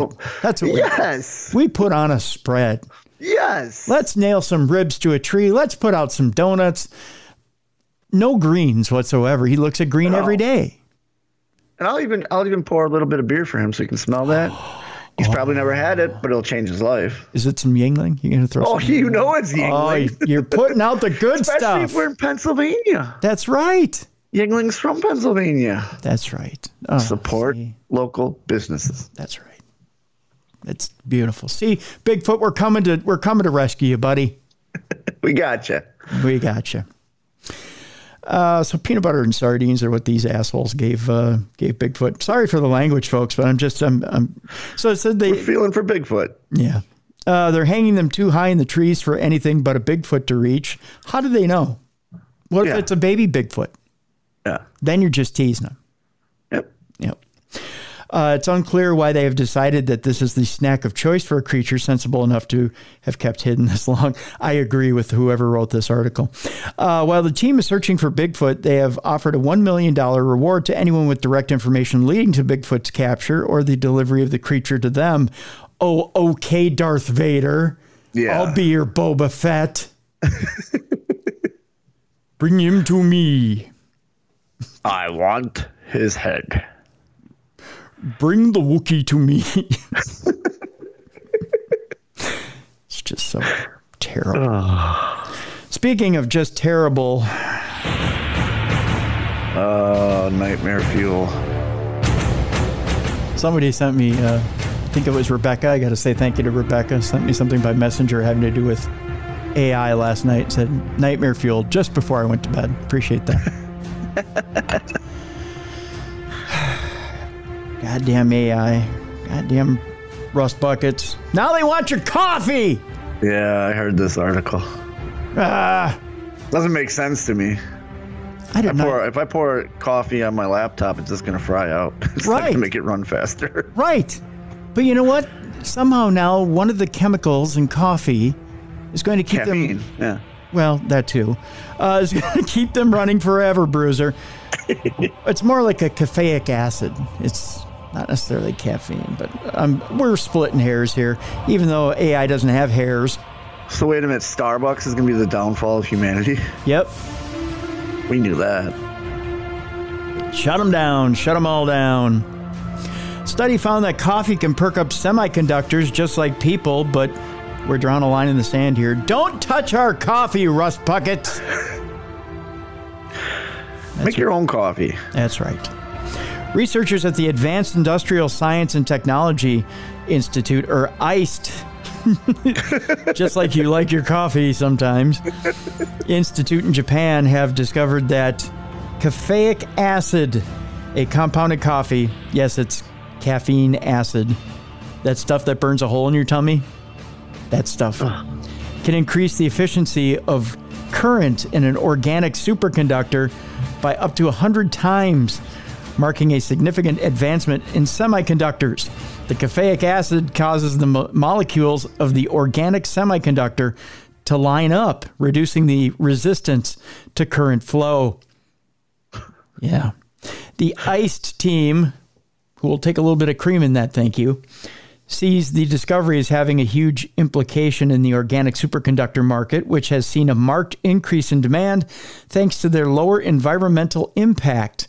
They hope that adding the plant-derived caffeic acid can become an industry standard. If that's true, superconductor companies will be lining up to secure coffee crops at way higher bids than what grocery stores are offering, which means what, Bruiser? Coffee prices are going way up. You got it. That begs the question. That's not going to go over well with the public. Nope. Which begs the question, how will this need for industrial caffeic acid affect the cost and availability of my morning cup of joe? I think we just answered it, but how are we all going to have to give it, or it says, are we all going to have to give up coffee so the machines can get their 0.05 EV increase in current flow? Yes, we are. If it's a war over coffee the machines want, well then by gosh, it's time to saddle up. Because we're going to win that war against the machines. Now are you people motivated? Now are you motivated to fight the machines? Yeah, because the nerds that create them don't drink coffee. They drink energy drinks. That's so it doesn't affect them at all. Or does it? We got to unify together. Unless they're drinking the stuff with taurine and not caffeine. Right, exactly.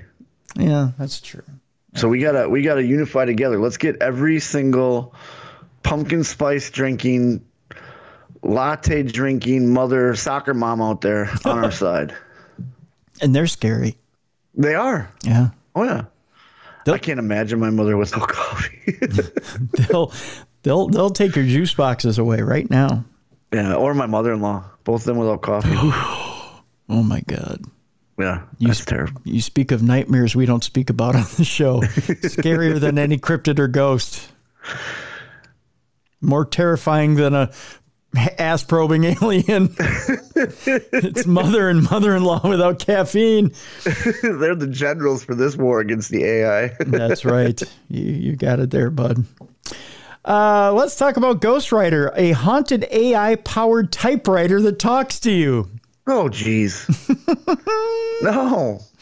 Okay, first of all, what's haunting it? Do we know it's not malevolent or whatever? Malevolent, evil. Sure, evil. I gotcha. Well, it's we have this. I say, we've talked in the past about GPT AI, which is a program that will now create speeches for you. Yeah. For school. Right. And other things that you need to create speeches for. So now literally, much like AI art, you type in a phrase for a report you need. Like, I want to report on the War of 1812. And it'll spit out a beautiful report for you. Or let's say Bruiser sits down at GPT AI and says, Need to create a love sonnet to Mrs. Bruiser to get me a Sasquatch. And he puts that in there and it creates a lovely love sonnet that will get him a Sasquatch for home. Anything can be created through GPT AI. One of the things that is in Ghostwriter is GPT-3, which is the speech part of this Ghostwriter haunted AI-powered typewriter. There are 2 other programs that are in this custom typewriter, AI-powered typewriter, but evidently there's also a ghost. On Wednesday. So who controls it? You or the ghost? That's what scares me. That's the thing. Yeah. Well, I'll get to it here in the story. On Wednesday, a designer and engineer named, let me make sure I get his name right here, Arvind Sanjeev, revealed his process for creating Ghostwriter, a one-of-a-kind repurposed brother typewriter, just in time for the revolution of computers. That a brother typewriter, God, I haven't used one of those in decades. Are they even still around? I guess he's repurposing them. That uses AI to chat with a person typing on the keyboard. The ghost, this is in quotes, inside the machine comes from OpenAI's GPT-3, which is a large language model that powers ChatGPT. The effect resembles a phantom conversing through the machine. So this thing is literally talking to you and taking your commands. Yeah. Yeah. This ghost is. Yeah. So you could tell it to type out anything for you, a composition, a resume, whatever, and it'll do it for you, I guess. To create Ghostwriter, Sanjeev took apart an Electric Brother AX325 typewriter from the 1990s and reverse engineered its keyboard signals, then fed them through Arduino, I believe it is, a low-cost microcontroller that is popular with hobbyists. The Arduino then sends signals to a Raspberry Pi that acts as a network interface to OpenAI's GPT-3 API. When GPT-3 responds, Ghostwriter noisily types out the AI model's output onto paper automatically. GPT-3 is an AI large language model trained on millions of books and websites that statistically predicts which word is most likely to occur after being fed a prompt, which includes text typed by the user on Ghostwriter's keyboard. Depending on the input, GPT-3 can function like a chatbot or complete whatever text you feed it, including assisting with writing tasks or composing poetry. While experimenting with the machine, Sanjeev realized he needed a way to control the creative temperature and response length of GPT-3, so he added 2 knobs with an OLED status screen just above the keyboard. Sanjeev also gave the machine a dramatic new gray, cream, and orange custom paint job because why not? Yeah, make him terrifying. All right. Sanjeev first teased Ghostwriter on December 1st, but it's been months in the making. The idea for Ghostwriter came in early 2021, inspired by Rob Sloan's sci-fi writer. Sanjeev wrote on Twitter, but it was difficult to squeeze time from my full-time role at Lumen World. So we have been slowly spending my weekends working on this. Part art project, part artisanal hack. Sanjeev wants Ghostwriter to make a statement about the relationship between humans and AI. I wanted to create a mindful intervention that allows you to take a moment to breathe and reflect on the new creative relationship we are forming with machines, Sanjeev wrote. The calm, meditative interface of a vintage typewriter takes away all the digital distractions and takes us on an emotional journey through paper and ink. Interesting. And then all the paper cuts that kill you. Yeah, well, death by 1,000 paper cuts. Yeah. For more information on how Sanjeev created Ghostwriter, you can check out his full development thread on Twitter, and he'll have videos there that detail the construction process of how he reverse engineered a typewriter from 1990. So your grandparents can feel better about themselves, evidently. I don't know. There's that and there's that. You want to switch it up to a ghost story? Yeah, let's do some ghost stories. A real life ghost story going on currently. A ghost hunter has been spooked. I don't get how ghost hunters get spooked when they're looking for it. I don't know either. I mean, I've been startled. I've had jump scares. Yeah, startled, but not spooked. Right. By eerie voices at a haunted Weston Zoyland pumping station, which, by the way, is the name of my new side project, the Weston Zoyland Pumping Station. It just sounds... Are you going to tour with Alan Parsons' project? Yes. Yeah. Yes. Ladies and gentlemen, Weston Zoyland Pumping Station. Their big remake is Bang a Gong, Get It On. Weston Zoyland Pumping Station. Ghostly voices saying get out and go were reportedly heard by a group of investigators who then promptly shit themselves. Really? Get out? And people still go, oh! I've heard that before. Yeah, we all have if we've investigated anywhere. And that's not as scary as, and I don't know about you, but I get more creeped out when I hear kids' voices come through, saying like "Mama." We had one of those, an EVP like that, and it was like that chills me to the bone. Yeah, I'd rather hear that than I'd rather not hear that. I'd rather hear the "get out." You know what I mean? Yeah, I had a friend when we were in Gettysburg.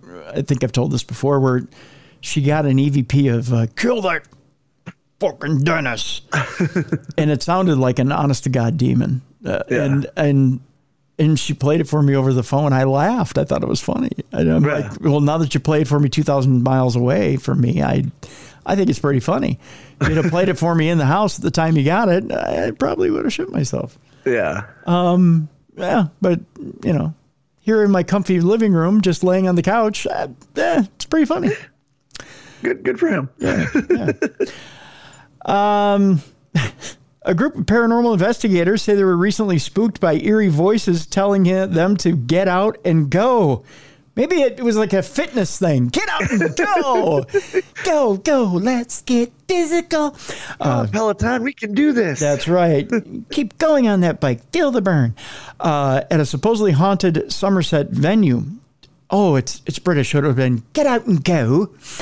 I'm kidding. Get out and go, you bugger. Do it. Get out and move those muscles. Bollocks. Tony Ferguson, a self-proclaimed ghost hunter, says he and others heard a number of unexplained noises at the creepy Weston Zoyland pumping station. How creepy could Weston Zoyland pumping station really be? Pretty creepy. I don't know. It's a gas station, essentially, isn't it? I don't know. What is a Weston Zoyland pumping station? Should we look? I think a pumping station is an English version of a gas station. I didn't figure you'd ask me that question. Why did you stump me there? Let me see here. Okay, now I think I'm right because I like being right sometimes. Okay, you're right. Now. See, someone's going to email us. Dear assholes, Weston Zoyland pumping station is a water station. Well, they have water stations in Arizona, but this is overseas. This is in England. Weston Zoyland pumping station. Now, you see, I'm going to look it up because, like, I don't know. I can't have people emailing me about this stuff. I got too much stuff going on in my day. Wait, there's a museum. Let's see. And it's open to the public. There's a Crossness pumping station? Let me see here. It's a former sewage pumping station. See, I told you it had something to do with water. Here, what is a pump? A pumping station is an electromechanical unit used to lift and distribute sewage or wastewater when gravity will not naturally transfer it away from location. So they're essentially investigating a haunted sewer. No, wait a minute. I have it right here. The West. And there's people over in England who are listening to us right now going, oh, you idiots. You guys are sick. It houses an award-winning 1861 Easton Amos steam land drainage machine, a 1938 Marshall portable boiler used for raising steam, largest collection of working stationary steam engines, pumps, and winches in south of England. Many used or manufactured locally. 2-foot narrow gaugeway railway giving passenger rides, Lancashire boiler, forge, and small water wheel. So the pumping station must be for water. Yes. That's what it sounds like. It is a water pumping station. So no, Bruiser, you weren't correct. I was wrong. I was way wrong. You were way wrong on that deal. Swing and a miss, buddy. Swing and a miss. Strike 2 on that deal. Okay, back to our story. Okay, so back to the Weston Zoyland pumping station. I've gotten quite good at saying that, by the way. Quite proud of myself. dating back to the Victorian times. The facility is Somerset's. See, if I would have just kept reading. The facility is Somerset's earliest steam-powered pumping station. It was an engineering marvel in the 1800s, but fell into disrepair. I shouldn't have let you pull me off the course. See? I got to learn. Let you read the story first. Yep. See? You got to be more patient with me, buddy. Fell into disrepair in the 20th century, but was brought back to life in the 1970s and 1980s, and is now a popular museum. I would have found that out if I would have just kept reading. Just one more paragraph. Okay.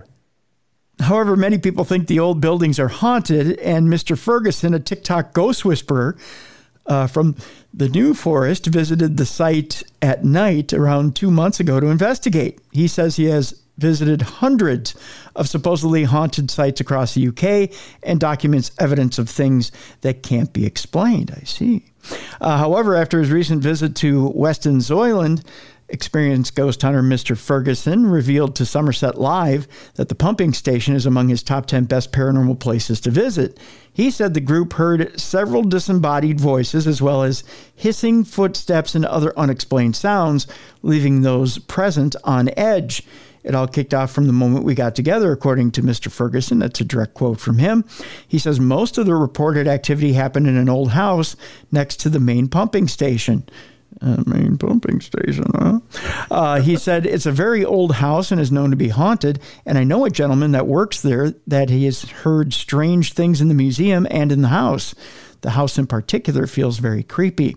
We went for an overnight investigation with a group of 8 people, some of which were skeptics. I also consider myself a skeptic. I'm level-headed and want to visit these locations with an open mind to see what I can experience. However, it all kicked off from the moment we got there. We kept hearing voices, and they were saying, get out and go. Not like, get out and go and dance and sing and whoop-de-doo. Not like that, but, like, get out, go, And not like get out, go, like run a race. But you know what I'm trying to say here, Bruiser. It's not the beginning of The Amazing Race. Yeah, exactly. Thank you. When the whole group was downstairs in the house, we heard what sounded like somebody walking up the stairs. And when I was doing a vigil alone, I heard a banging sound like something had been thrown across the room. Interesting. You can watch a series of clips from Mr. Ferguson's TikTok channel. Just go to Mr. Ferguson's TikTok, West Soyland Pumping Station. Do. I made the last part up. So there you go. Getting down to the last couple of stories here for supernatural news. Another story having to do kind of in the ghosty realm, but more with reincarnation. Oh, okay. Okay. A boy believes he was reincarnated as he has a perfect memory of the life of a Hollywood star. Really? Yeah. I find that kind of interesting. Yeah, I'm curious what Hollywood star. Well, I'm not Googling it. So you're going to have to wait, mister, until I get to it. I know. I'm just putting my thoughts out there. All right. Ryan Hammond from Oklahoma believes he was once an esteemed Hollywood movie star in a past life. The young boy first made the claim back in 2015 when he was 11 years old, stating that he was the reincarnation of a man who had passed away 40 years before he was born. Interesting. According to The Sun, he had vivid memories of living in Hollywood during the 1940s and even explained in detail how he had died, claiming he remembered his heart exploding. That's a quote. Wow. Yeah. And then going towards the light. His wild claims noticeably shocked his parents and soon made national press in the U.S. as the family appeared on daytime TV multiple times. While reincarnation has never been proved by scientists, accounts of the afterlife continued to be studied at length. In his claims, the young boy stated that he was once Marty Martin, a former movie extra and a powerful Hollywood agent. Interesting. Okay. The acclaimed star once lived a life of luxury in New York City with a host of famous friends and married 4 times throughout his life. He died in 1964 at the age of 61 from a brain hemorrhage. But he said his heart exploded. But his heart exploded. Yeah. However, when Ryan was just 3 years old, he began to recall in detail of a supposed past life as Marty. The boy, who was born in 2004, told his parents, a county deputy clerk and a police officer, that he was in Hollywood when his heart exploded. Now, this is the second time they've said that. Let's hang in there for a second with this. Yeah. And he would often wake up in the night clutching his chest or shooting action in his dreams. Ryan also once asked his mother to take him to Hollywood to visit other family and make claims of owning a Rolls Royce. Interesting. One evening, he even told his mom that when someone else dies, they need to go toward the light to make it into the afterlife. In an effort to prove that Ryan had been reincarnated, a documentary crew who had heard about the youngster set up a meeting between Ryan and Marty's daughter. When the pair met, Ryan was confused as to why the woman was no longer a girl, and they toured a number of places in Los Angeles that were associated with the former movie star. On the trip, Marty's daughter confirmed a number of the child's claims. One child psychiatrist named Dr. Jim Tucker believed Ryan and his bizarre memories. The psychiatrist has spent many years studying children who recall intimate memories, much like the 11-year-old Ryan. The world just doesn't work as we think it does or assume it does. The cases I've examined don't come under a normal explanation or how we perceive the world, Dr. Tucker said. Over time, Ryan's memories of Marty's life began to fade, but he still shares many personality similarities with the Hollywood star, including his love for New York City and for movies. Okay. Now, interestingly, he says his heart exploded, but the official cause of death is the brain. But again, we have to think of where we were with medicine at that time. Yeah. And whether they could fully determine that the brain was the actual cause of death. Right. Because he's insisting his heart exploded. But I wonder if they actually did an autopsy on that part of his body.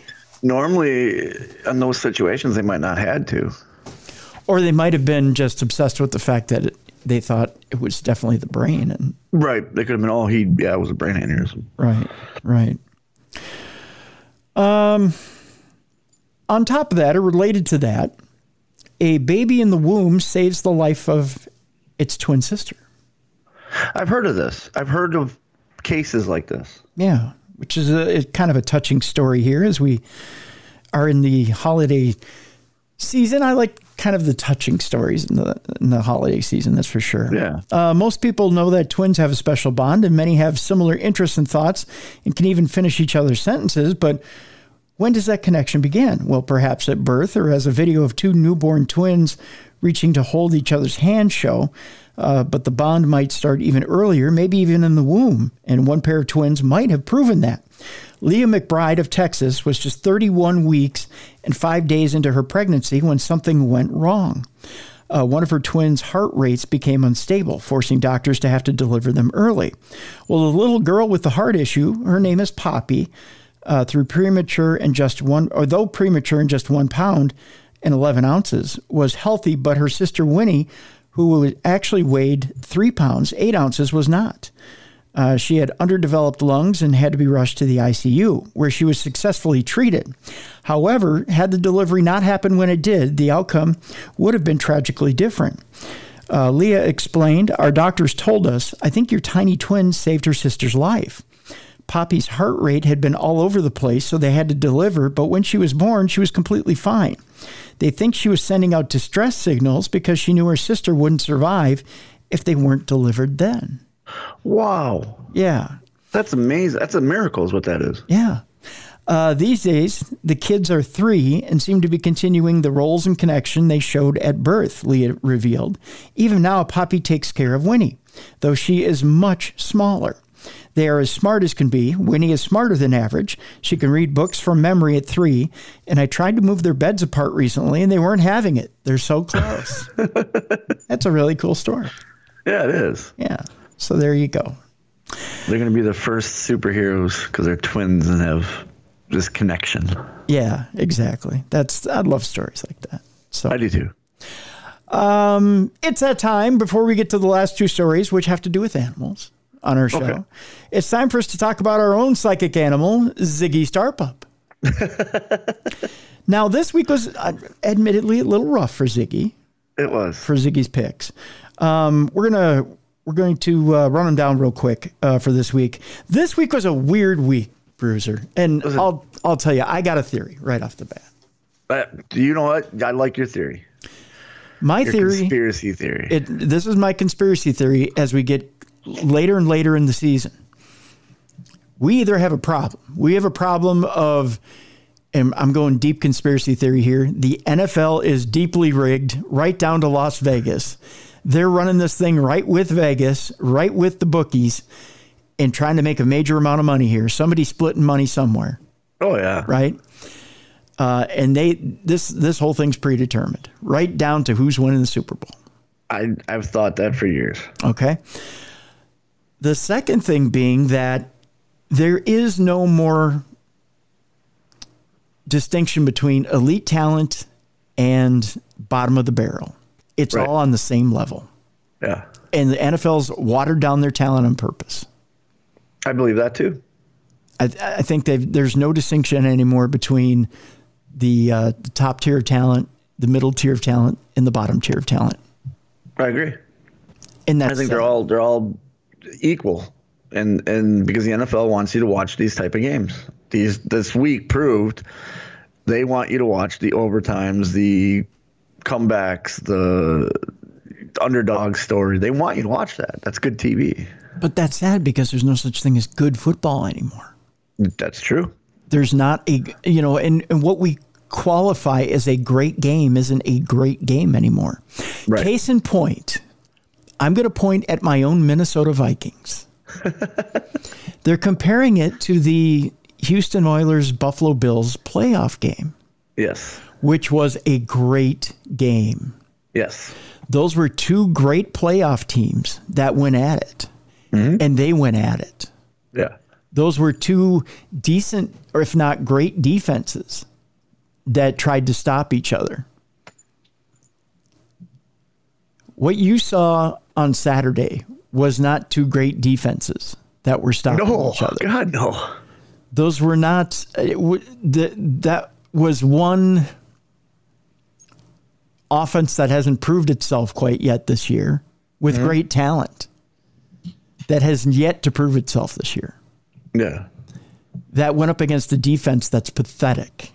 Oh, God, yeah. That had an amazing first half because the offense self-destructed for the Vikings. Oh, yeah. And then that same defense of the Colts laid down and did nothing. Yep. And they got big egos. They're like, hey, we're up by this much. We don't have to try as hard. It's almost like somebody predetermined that game. Because you know what? Ziggy did. She got that right. Right. But Bruiser, as a Vikings fan, you can't throw your arms up in the air and claim that was a great game. No, it was a terrible game. It was a horrible game. Cousins tripped over his own 2 feet 3 times. Yeah. And you know what? ESPN was the only one to call it correctly. They gave Cousins a QBR rating of 33. Yeah. Because he's not a good quarterback. Yeah, and that was not a great performance. Sure, he threw for 400 yards, and he threw for 4 touchdowns, but it was garbage time. Yeah. It truly was. You had like a 0.04% chance of winning that game. It was ridiculous. Yeah, they're down by 30 at halftime. 33-0. Yeah. You were down by 33 points. You weren't going to win that game. Nope. But surprise, surprise, somebody laid down and died. How does that happen? We would never know. Gee. You know what, folks? That doesn't happen in a league where things are quote unquote fair. No. And you're hearing this from a Vikings fan. Yeah. Bruiser, none of it makes sense. No. If that's the kind of thing I expect to happen to the Vikings. Yeah. In a typical Vikings year, that happens to them. Yeah. You don't have to, when you're up by 33, you don't have to barely do anything and win that game. No, you don't have to do anything. Right. And still win that game. Yeah. You pull your starters out. Right. Exactly. It's over. Yeah. It's done. Yep. I don't. That was not the greatest comeback in the history of the NFL. Oh God, no. Points wise, it was. Yes. Not the greatest game in the history of the NFL. Anyways, I digress. So we're talking about Ziggy's picks here. So yeah, that's your sports talk. You're welcome. So Ziggy's picks, and the reason why Ziggy's picks, I think, were so uneven this week is because the games were so out of whack. Yeah. It wasn't the games, stuff that happened in games you didn't think would happen in games. Right. It wasn't that her picks were inaccurate. It wasn't. No, she had the Patriots over the Raiders, which is a good pick, but then literally it came down to the last play of the game, and that's because the Patriots didn't want to go to overtime. They made a stupid play. Yeah. So she lost that pick because they made a stupid play. Right. And in all honesty, the Patriots played horrible. They should have won that game easily. Yes. Agreed. And they played stupid. As far as and you got to look at little things that tweaked the games the way they were. The Jets should have easily beat. I shouldn't say easily beat the Lions, but they should have won by a touchdown. They should have won. Yeah. Yeah, and that didn't happen. The Chiefs barely beat the Texans this week. Yeah, I thought that was a for sure. When she chose that, I was like, oh, that's a for sure lock. And then they went to overtime. Yeah. Who goes into overtime? Yeah. The Panthers should have easily beaten the Steelers. Yeah. That was another one that she chose. I was like, oh, this is a lock. Yeah. Even the Eagles had a tough time with the Bears. But that's because Jalen got hurt. Yeah. Third quarter. He went down with the shoulder. Yep. See, and that's the thing about that people got to realize when we do Ziggy's picks. Ziggy has no idea what we're talking about. Right. She doesn't. I literally hold up two sheets of paper, two of the logos, and she chooses. Like, if you want to see it, there's video proof on TikTok. Yep. Either Beer City Bruiser or Darkness Radio Show. Yep. And you can see how she picks it. Like, she looks at them and picks. And there's even picks there that make no sense to me, like the Giants over the Commanders. Commanders are hotter than a pistol right now. Yeah, and she chose the Giants, and they won. And they won. That last second play, which should have been pass interference. Oh, God, yeah. Should have been. In any universe, in any game, that's pass interference. Yeah, I was watching that. I looked down and I said, you're lucky. But ends up in a Giants win. And the one that's posted on all of our social media is that pick of Packers and Rams. The Packers have not been playing very well at all. No. And if they're going to fall, even though they're at home, hotter than a pistol Baker Mayfield coming in, that's a good chance for them to fall even at home. Yep.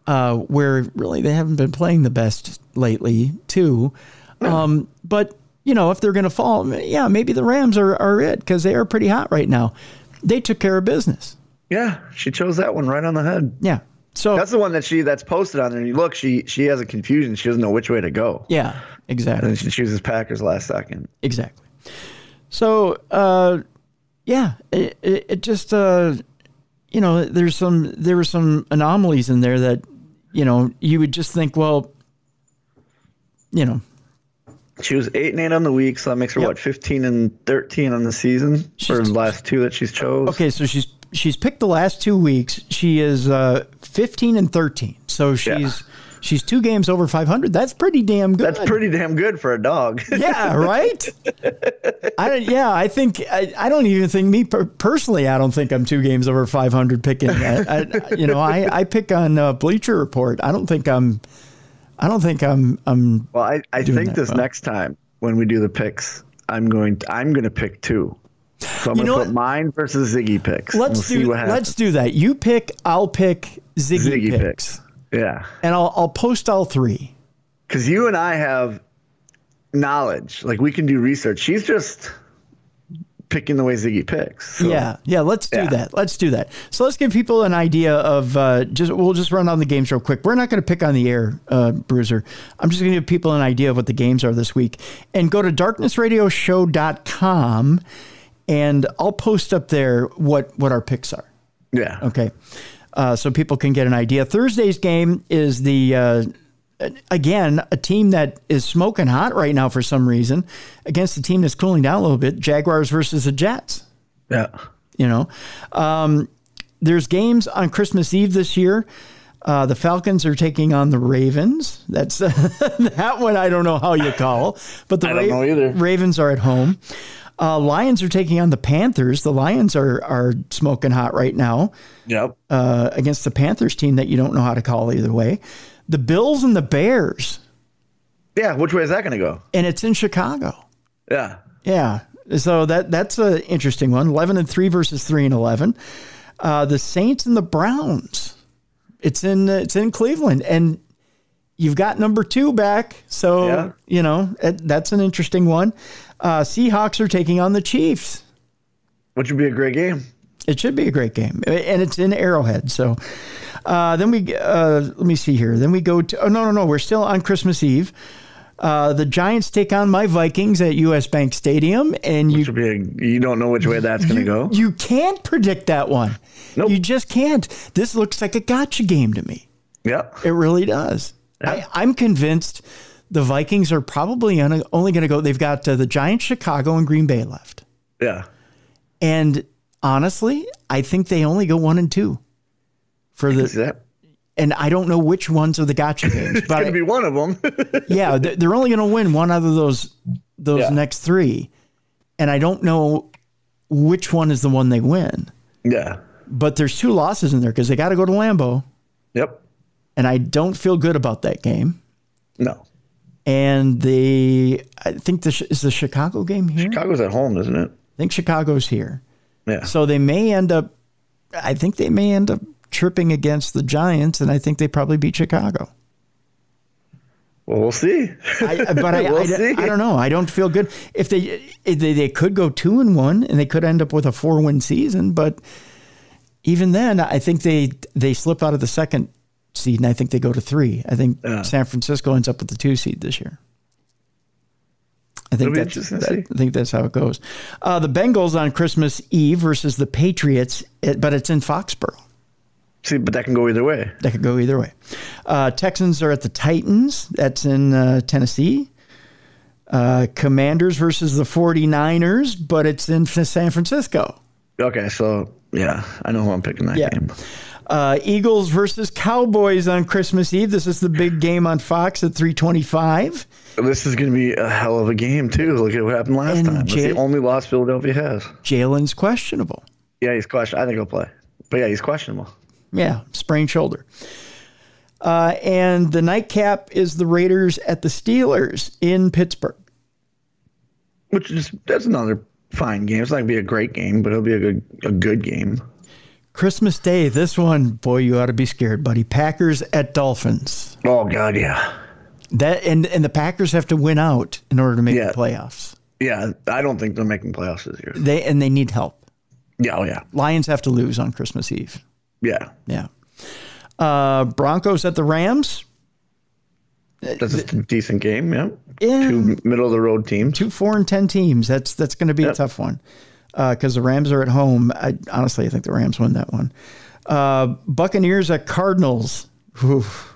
With no Kyler Murphy. Or Kyler Murray. Yeah, no Kyler Murray. And Brady needs a win. Let's face it. Yeah. And Monday night, you've got the Chargers at the Colts. And the Colts, man, let's face it, they need a win desperately. Need help. Yeah, but the Chargers are firmly playoff bound, and they need the win. They need to stay alive.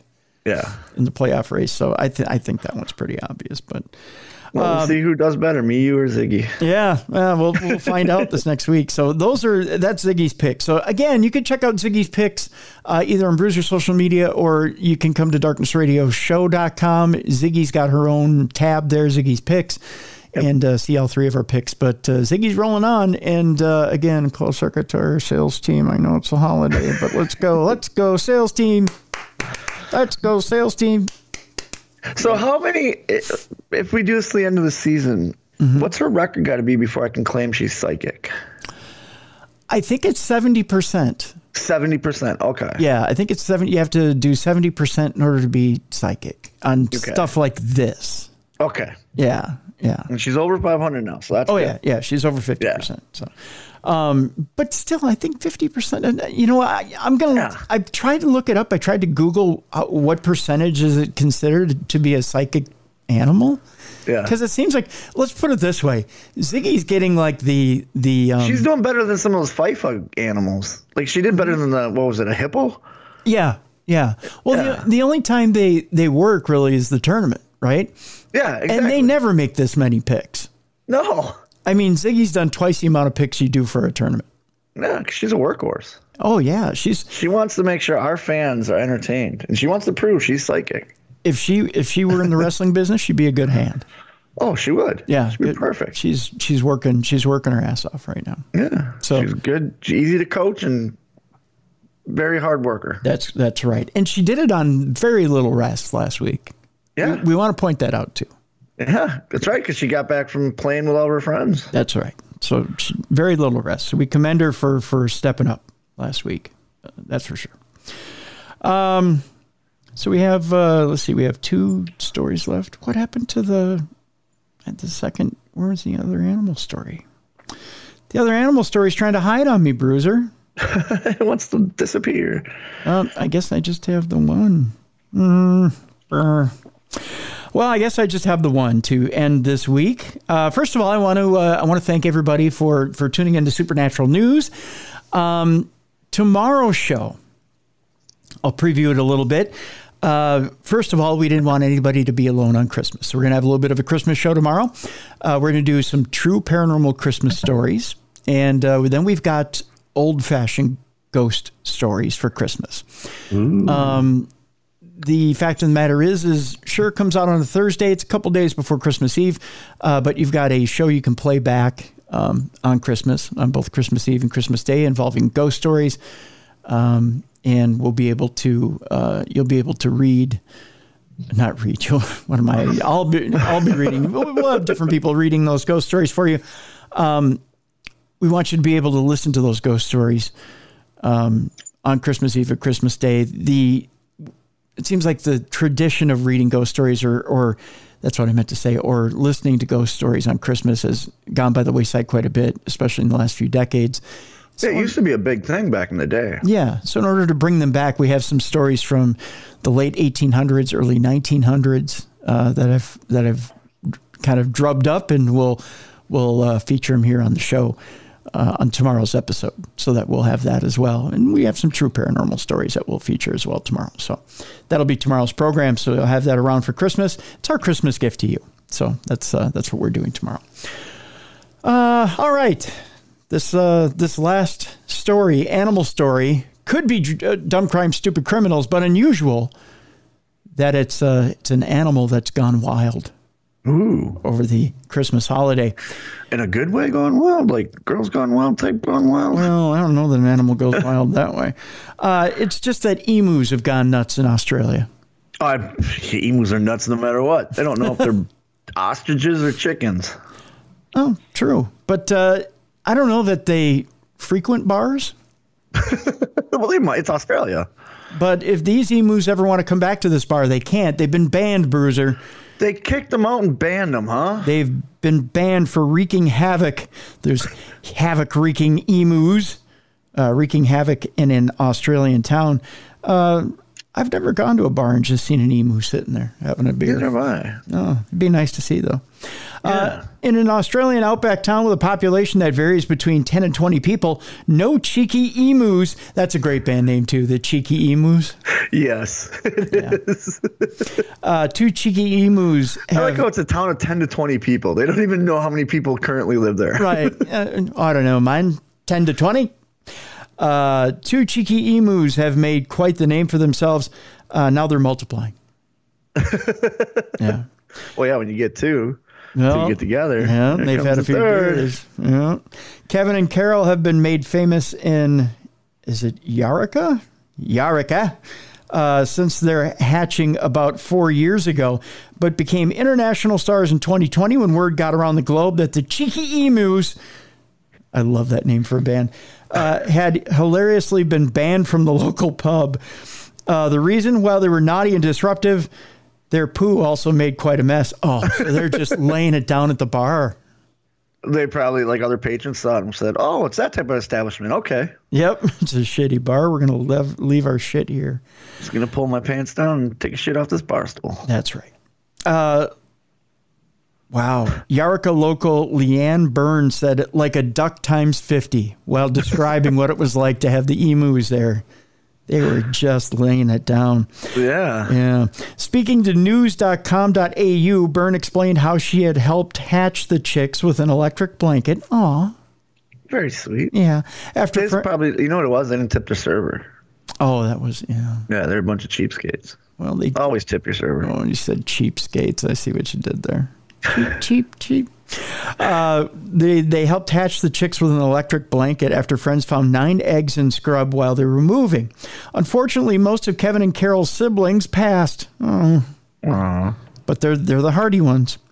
They have developed such a close bond with Byrne that when she leaves town for a few months a year for work, they usually retreat to the hills until she's back again. So they're like, nice. You go your way, we're going ours.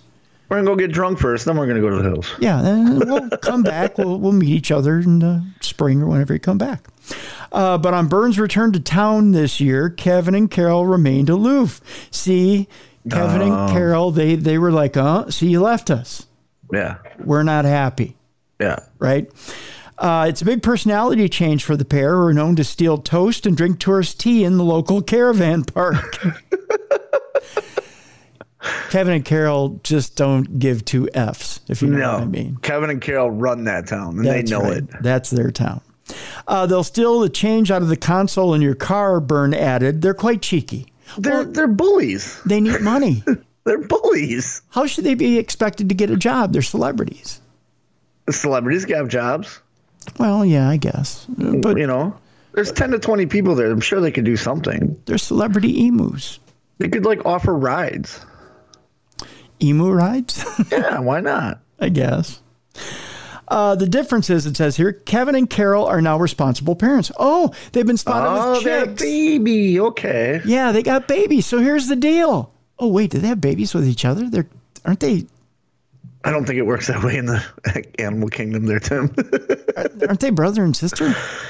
I'm assuming if they're hatched at the same time, but how do we know they're the same? Is it a litter? I don't know how many eggs can an emu have. Well, evidently they can have up to 9 because they were part of the same litter. Well, you sure that was 1 emu, not like 9 emus? I don't know.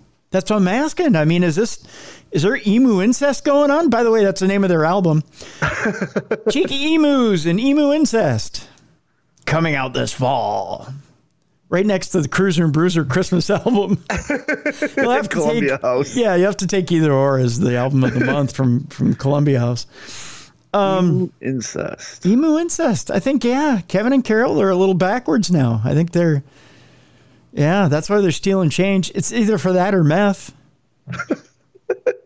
I don't know.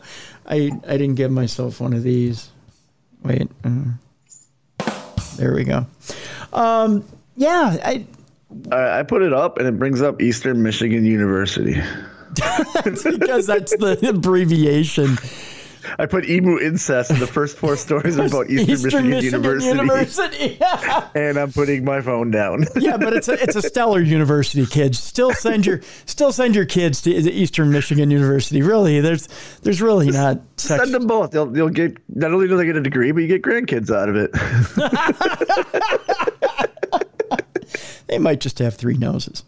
I don't know what that means. I'm really perplexed now. I got to read the rest of the story. I got to drop this whole emu incest thing. Man, that's not even. I mean, that means the emu tree doesn't fork. No. All right, that's why they're weird. Because if you just leave them amongst their brothers and sisters, they just keep doing it. That's how rabbits are. Really? Yes. They don't get out to know others? Or hamsters or gerbils? No. What do? They go on Tinder? Maybe.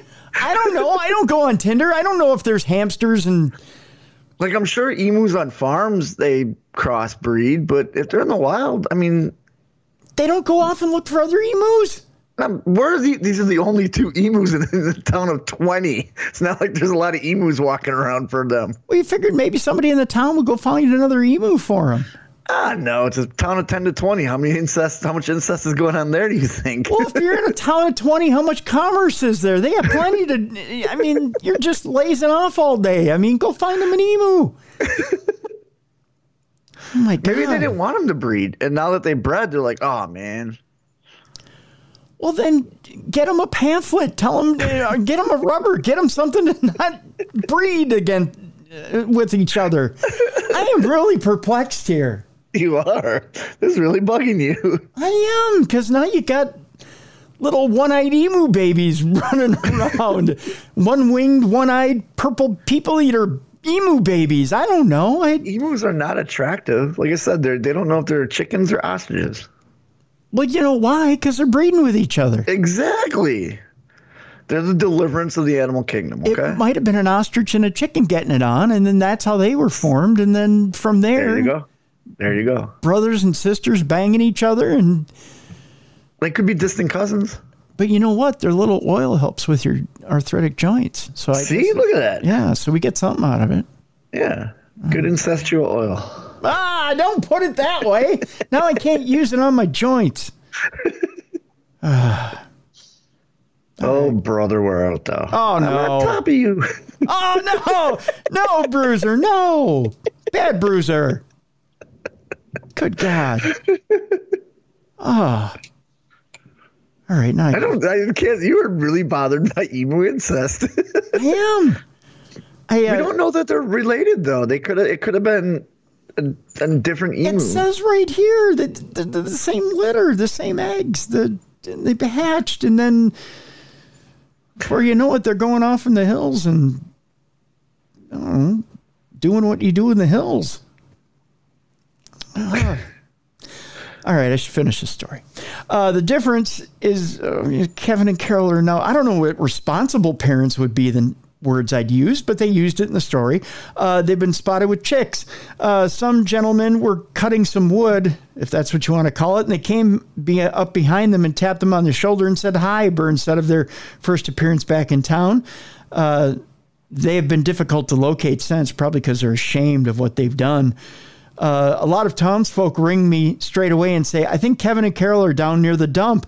And I rush down there and can't see them. Or I think they're up near the airstrip. And nope, I can't see them. They have a town of 20 people and they have an airstrip? I guess so. Yet it says here, an emu can lay eggs in the winter months, usually between November and March. They lay an egg every 3 to 4 days, with an average of 30 eggs laid per season. So my question to you is, are they still related if it's the first egg, because there's 9 eggs, so that's... If it's the same 2-1 screwing, yeah, isn't it? See, but I don't know, how do the eggs get fertilized? Can multiple males fertilize the same female? If you got multiple males. Yeah. But so maybe they had multiple males there, so now they're not brother and sisters, I hope. You're just trying to talk me off the ledge. Yes, I am, because you're really bugged by this. But all they've said is Kevin and Carol. They haven't said Kevin and Carol and Steve. I mean, they haven't. Or because they said a baby. Why do you want Steve involved? Well, you said there might be multiple males. No, for the first female. Oh, for the first batch of eggs? For their mom. Their mom has, so they have different. So now you're saying their mom was a slut. So what you're saying, she's a slut emu. She was sleeping around. Yeah. It's okay. So they're not. They're only half brother and sister, so it's only half incest. So they're cousins. Yes. Well, which makes it brother better. And sister, they're just half. Oh, so they're half. Okay, so they're half siblings. So it's not as bad. Yeah, so it's half incest. That still doesn't mean you don't have a one-eyed, one-winged purple people eating emu out there. Okay. It's just one step to the left instead of direct on. Okay. I'm just trying to help you here. They're still going to be on emo YouPorn as some sort of sick category. Yeah. Brother sister fetish emo YouPorn crap. I know I've gone too far. I've gone over the line. A lot of townsfolk ring me straight away. Oh, we read that already. Oh, they're over at the airstrip. Oh, for 10 to 20 people. They're over at the mega mall. And there are 20 people in town. And nope, we can't see him, she said. Byrne explained when Kevin and Carol were chicks, they stuck around town because there was a drought and it was easier to find water and feed. She said the new chicks won't have this problem as there's plenty of water holes around. You know what I mean? While they were spending less time in town, Byrne said Carol will still come by for a cuddle and lay her head on her shoulder. Aw. And then she'll try and look for other emus and there are none. So she'll go back to old Kev, her brother. And the chick. And what? Oh, no, they don't screw their own kids. No. Maybe. Oh, that's even more disturbing. Why would you bring that up? Oh, the animal kingdom. That's mother, father, sister, brother crap. That's Ted, Bob, They're Alice, Carol. Why does this bug you? Oh. However, she actually hopes they stay out of town. I hope they do too. They're pariahs. They're dirty, dirty emus. She hopes they stay away from traffic while the chicks are young. Well, maybe you're doing them a favor. Run them over now because their life is just going to be full of incest and bad memories. And where do you find a therapist for an emu? She just wants, the chick to grow up to be a big, strong boy.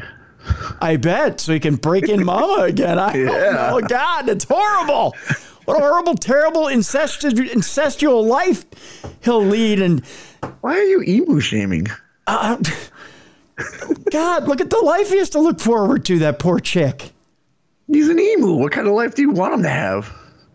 A nice, peaceful one where he won't be raped by his parents, evidently. He'll eventually become a burger at some point, I'm assuming. Oh! What, the townspeople are going to kill him? Yeah, why not? They don't kill the first two because they're attached to him. The third one, they don't care about. Oh, God,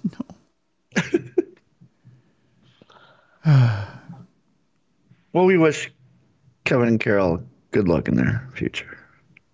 And the young chick, too. Oh, God. The article ends with, we wonder if the pub ban applies to the offspring. Now, you know what? Here's my wish. Here's my Christmas wish for the kids, for the chicks. I hope Santa comes by with a sleigh, scoops you up, puts it in the sleigh, and flies you off to some faraway land where you can live free and clear and find yourself a nice chick that isn't related to you, that will love you for who you are, and take away those horrible memories of your ancestral Would it make you feel better if somebody opened an emu farm in that town? Yeah. And brought in some outside emus? Yes. Okay. We should start a GoFundMe for that town to create an emu farm so that you feel better. I would like that. I would like that a lot. Okay. Yeah. I'll get it in the works. My wish is that Santa would bring them an emu farm this Christmas, filled with hundreds of emus, all of which are unrelated to each other. And that they would just live together in peace and harmony. That's what I want. No more ancestral emus in Australia. 10 to 20 people living in those towns. I want there to be more emu in that town than people. Okay. Then we can make. How do we know the people aren't incest? I don't want to go there. It could be that. That could be like the town's motto. Can't keep it in your pants, keep it in the family. No, see, this is supposed to be the Christmas show. Sweetness and light and the baby Jesus and all that. Ho, ho, ho. Oh, God. You just turned it into dirty emu city here. No, what I wanted to do is wish people a Merry Christmas, and we were talking about dirty emus, dirty emus that are all raping each other. You're the one that made that connection, not me. I didn't even think of it till you said it. It's just horrible. Anywho, tomorrow on the show, old-fashioned Christmas ghost stories. Hopefully nobody's touching each other in them. I don't know. I need to proofread those stories before we air them. Yeah, no, it'll be a good day tomorrow. Good day tomorrow. Good Good day. We'll have some true paranormal Christmas stories, and we'll have some old Christmas stories from the 1800s and early 1900s. Love it. 100-year-old Christmas stories, Bruiser. 100-year-old Christmas stories with no emus. It'll be fantastic. Also, before we go today, I want to remind you that our friends up at Granite City Comics up in St. Cloud still have just a few issues remaining of the retailer variant of Walking Dead #1 in near mint condition. If you want to get your hands on this, either for a gift for somebody else, I know the gift buying season is slowly coming to a close here for the holiday season, or for a gift for yourself for the holiday season. Yes, it's true, folks. You can gift yourself something for the holidays. Either one, you can click on the link that I'll put in the description of the show, or you can go to darknessradioshow.com, go to the shop section in there. We have a little store or a shop section on darknessradioshow.com, and it's listed in there. We have a link now that'll get you to Granite City Comics, right to the page where the dealer variant of The Walking Dead #1 near mint is sitting there waiting for you. Now, there's just a few copies left at the incredible price of only $5. And a little something to sweeten the pot. When you go there and order that copy, you can also get anything else in the store at Granite City Comics for 10% off if you use, including the comic that you're buying, if you use the code DARKNESS. That's true. Just use the code DARKNESS at checkout by putting in the code, discount code of DARKNESS, and get 10% off your entire purchase. So there you go. Just a little holiday something, little gift from your friends at Granite City Comics in St. Cloud. So again, granitecitycomics.com if you're looking for the dealer variant #1 issue of The Walking Dead. Very few remain, so go ahead and get those while you can for just $5 for that near mint issue. And there are a limited supply of them, limited number of them.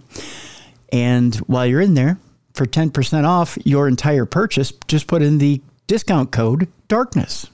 Pretty neat little gift, huh? There you go. Just a little gift from your friends at Granite City Comics and Darkness Radio. So that'll do it for today. You got a wish for Christmas at all? Everyone just be happy. Be kind. Yeah. Be courteous. Learn to have conversations. Yeah. That's a good Christmas wish. Yeah. Just get along. Yeah. My wish for everybody is this for Christmas. If you can't be with your family, if you can't be with a loved one, if you know of somebody out there that is alone on Christmas, at the very least, make contact with them. Pick up a phone or send them an email or just let them know you care, that they're loved, that you're thinking of them. If you can, invite someone over for a meal, maybe a friend that you know is going to be by themselves on Christmas. Invite them over. Not everybody has a blood family to go to on Christmas, but they do have a friend, family, or someone that they feel is like blood. Bring them into your family, bring them into your home, give them a place to stay at least for a little while and enjoy some company. Everybody needs somebody on the holidays. Just because someone may observe a holiday and other people may not, doesn't mean that during this time of year, during the solstice, that we all don't feel like we don't need somebody. So make somebody's day during the holidays, whether it be Christmas or New Year's. Just let them know that they're loved. Make them feel loved and let them know that they mean something to somebody. That's what we're all looking for, that we all know that we mean something to somebody. So do that, please, for us here at Darkness Radio. For the Beer City Bruiser, I'm Tim Dennis. Join us tomorrow for old-fashioned Christmas. We'll do that here on the best in paranormal podcasting. This is Darkness Radio.